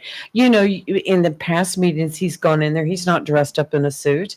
Dressed up in some of the BDUs or whatever. Some Yeah, military-looking and so garb. the biggest talk on social media is what's he going to wear. So anybody want to take any bets? Anybody? Nope, I don't. I don't really care. I don't care either. 3 Utah police officers shot responding to a disturbance call. Bad guys in custody, and he's breathing air. I saw that on YouTube last night. I was watching that for just a little bit, Yeah. and Happened Sunday night. Disturbance call, responded to a disturbance call about 9:30 last night Utah time, which would have been either 11:30 or 12:30 Yes. here. I don't know what. Near a school, met with gunfire. When they arrived, some dude opens fire on them. mhm. The officers called for backup, and then they quit responding to the radios. Don't know how serious the wounds are. Not good.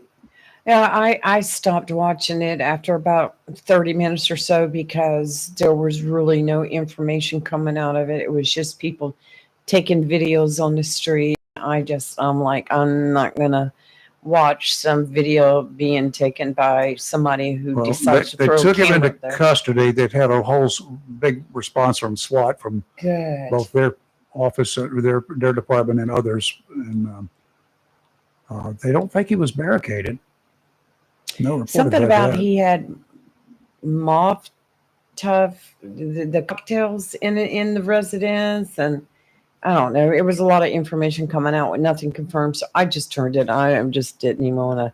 But my understanding was 2 of the officers were shot in the street, and they were laying there unresponsive, and they were trying to get to them. I don't know. It was a mess, but yeah, there's been so much of that lately. So much. And then you had a shooting at a lounge At a bar, yeah, a in lounge up there in New York and Brooklyn.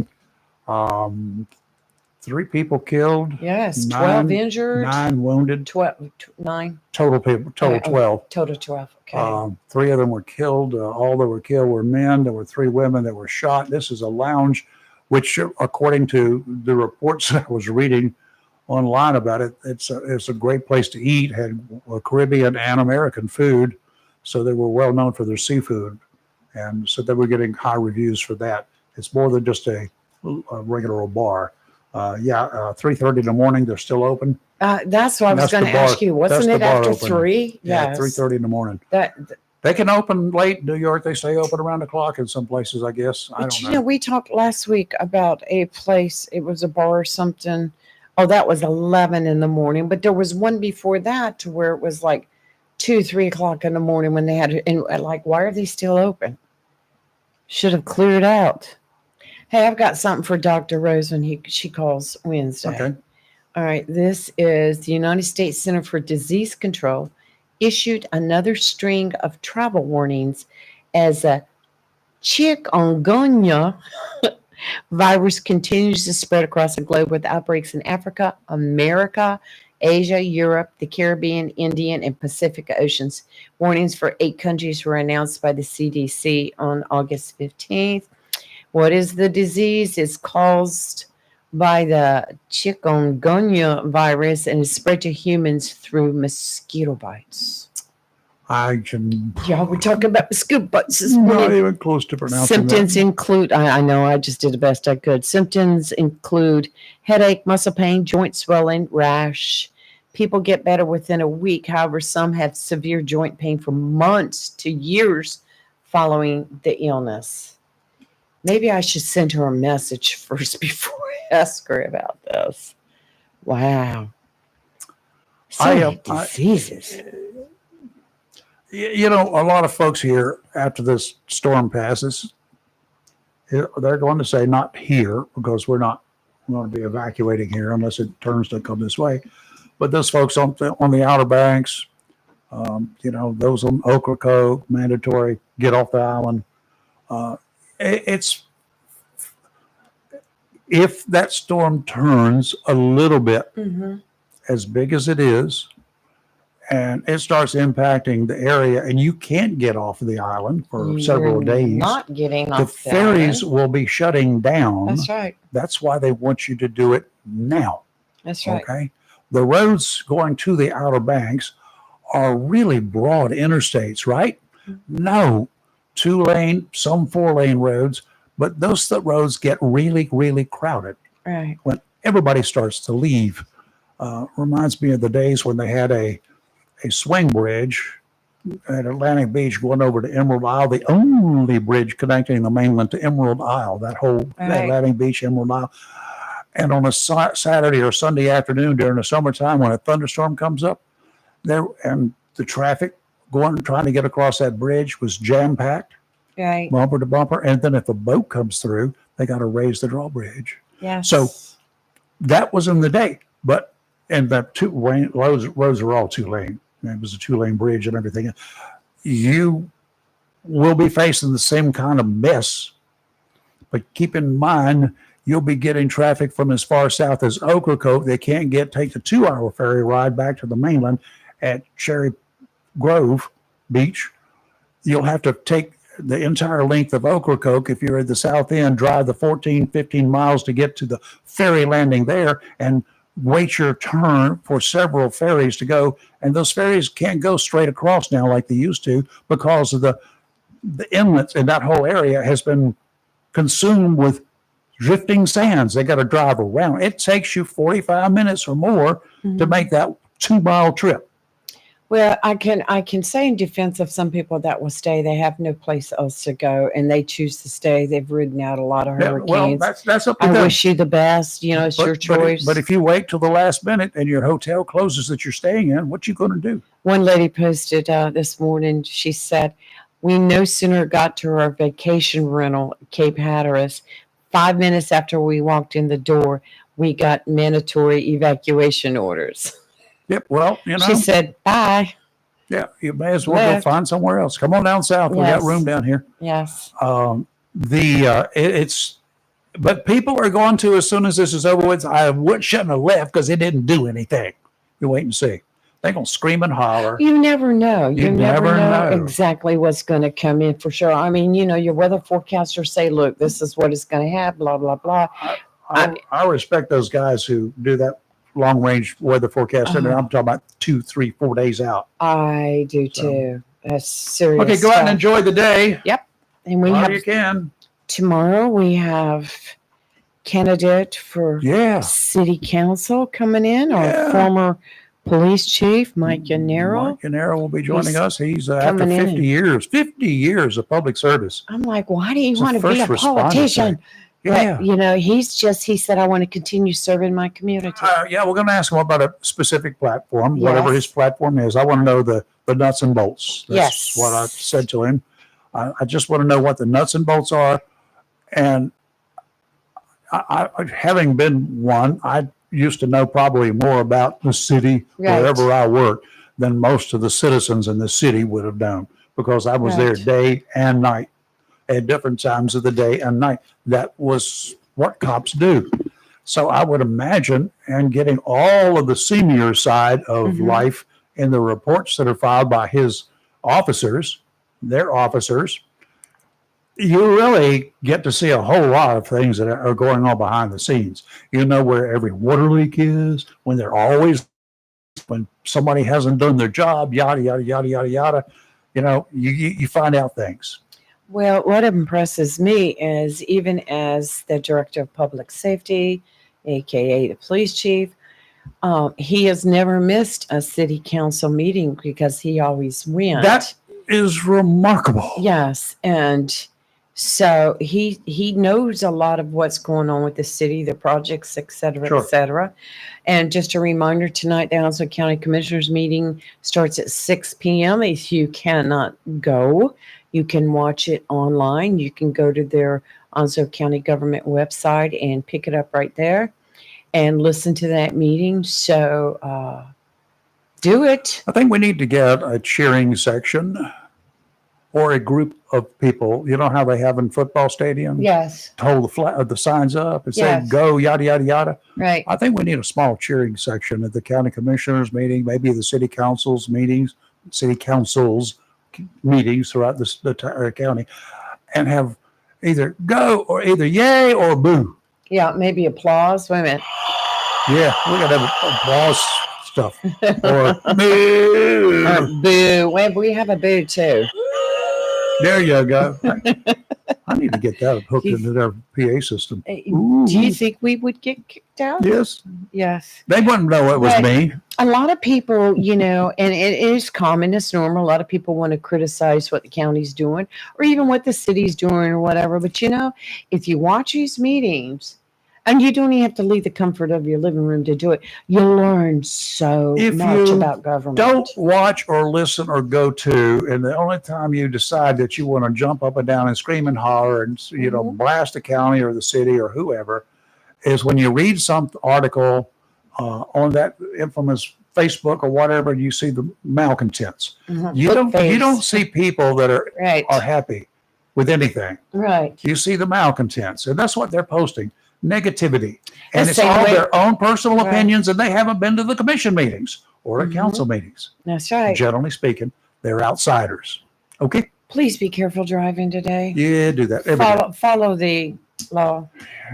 Yeah. Be cool. Be calm. And we'll see you tomorrow morning. And our best to our buddy Chris. Yes, he didn't call in this morning, We'll but try to get him on the phone tomorrow and see how he's doing. hopefully he'll be in tomorrow. But, Well, I don't know. He had a traumatic experience. I don't mean the fall. I mean waking up and somebody's doing CPR on him or doing chest compressions on him. That would scare me to death. I want to know about that because, like you said this morning, I thought you only did CPR. They weren't breathing. Oh, wow. So we need to find out more. Yeah, so we need to talk to somebody in that medical field. Maybe we'll get a first responder to. Well, speaking of that, at the end of the week, I think it's Friday, we Yep. have the Emergency Operations Center director coming in. Yep, and the assistant director. And We the got both of them assistant going director. to be in here joining us on That's Friday morning. gonna be a I good forgot show. What time, 8:00 maybe. Hmm. But anyway, they're going to be in here, so we'll be talking with them. And he's new Right. to the area. He worked out in Bladen County and I think out near Raleigh. Same capacity. Yeah, So we haven't heard and he's a much about it. ham radio guy. Oh my gosh. So- you are forbidden to talk ham radio No, while I'm not. he's in here. No, I'm not. I talk ham Oh, radio. all all the time. right. Then we're Because going to put a time Because limit. that's part of what it's all about. Is Right. EOC is about ham radio and what's going on there. Right. Understand that. Okay. Well, it's going to be a good week. We have some great guests this week. And so everyone just be cautious. You can monitor our Facebook page because Rayford puts updates Yeah, on if the there's, anything, weather. if there's anything worth updating, I will Yes. let you know about Yes, it. Any he changes does. primarily, just general updates periodically. But Right. if there's a change, I'll be glad to put it up there. Happy. And make sure you follow legit meteorologists. Don't get into these that like to put a lot of hype on There was one that was on promoting Bookface. himself as the crazy meteorologist, and to look at his picture that he had with it, yes, he is. I'm not sure he's a meteorologist, and if he is, he shouldn't be. Okay. All right. Is that the weatherman? The one that wears the big black thick glasses? I don't know. I Looks just- like Wolfman Jack. I didn't even open it all up. I just looked at what he called himself and Right. his picture, and I says, nah. See you tomorrow morning. Y'all be safe out there. You're live in local real talk where we're awake, not woke, not now, not never.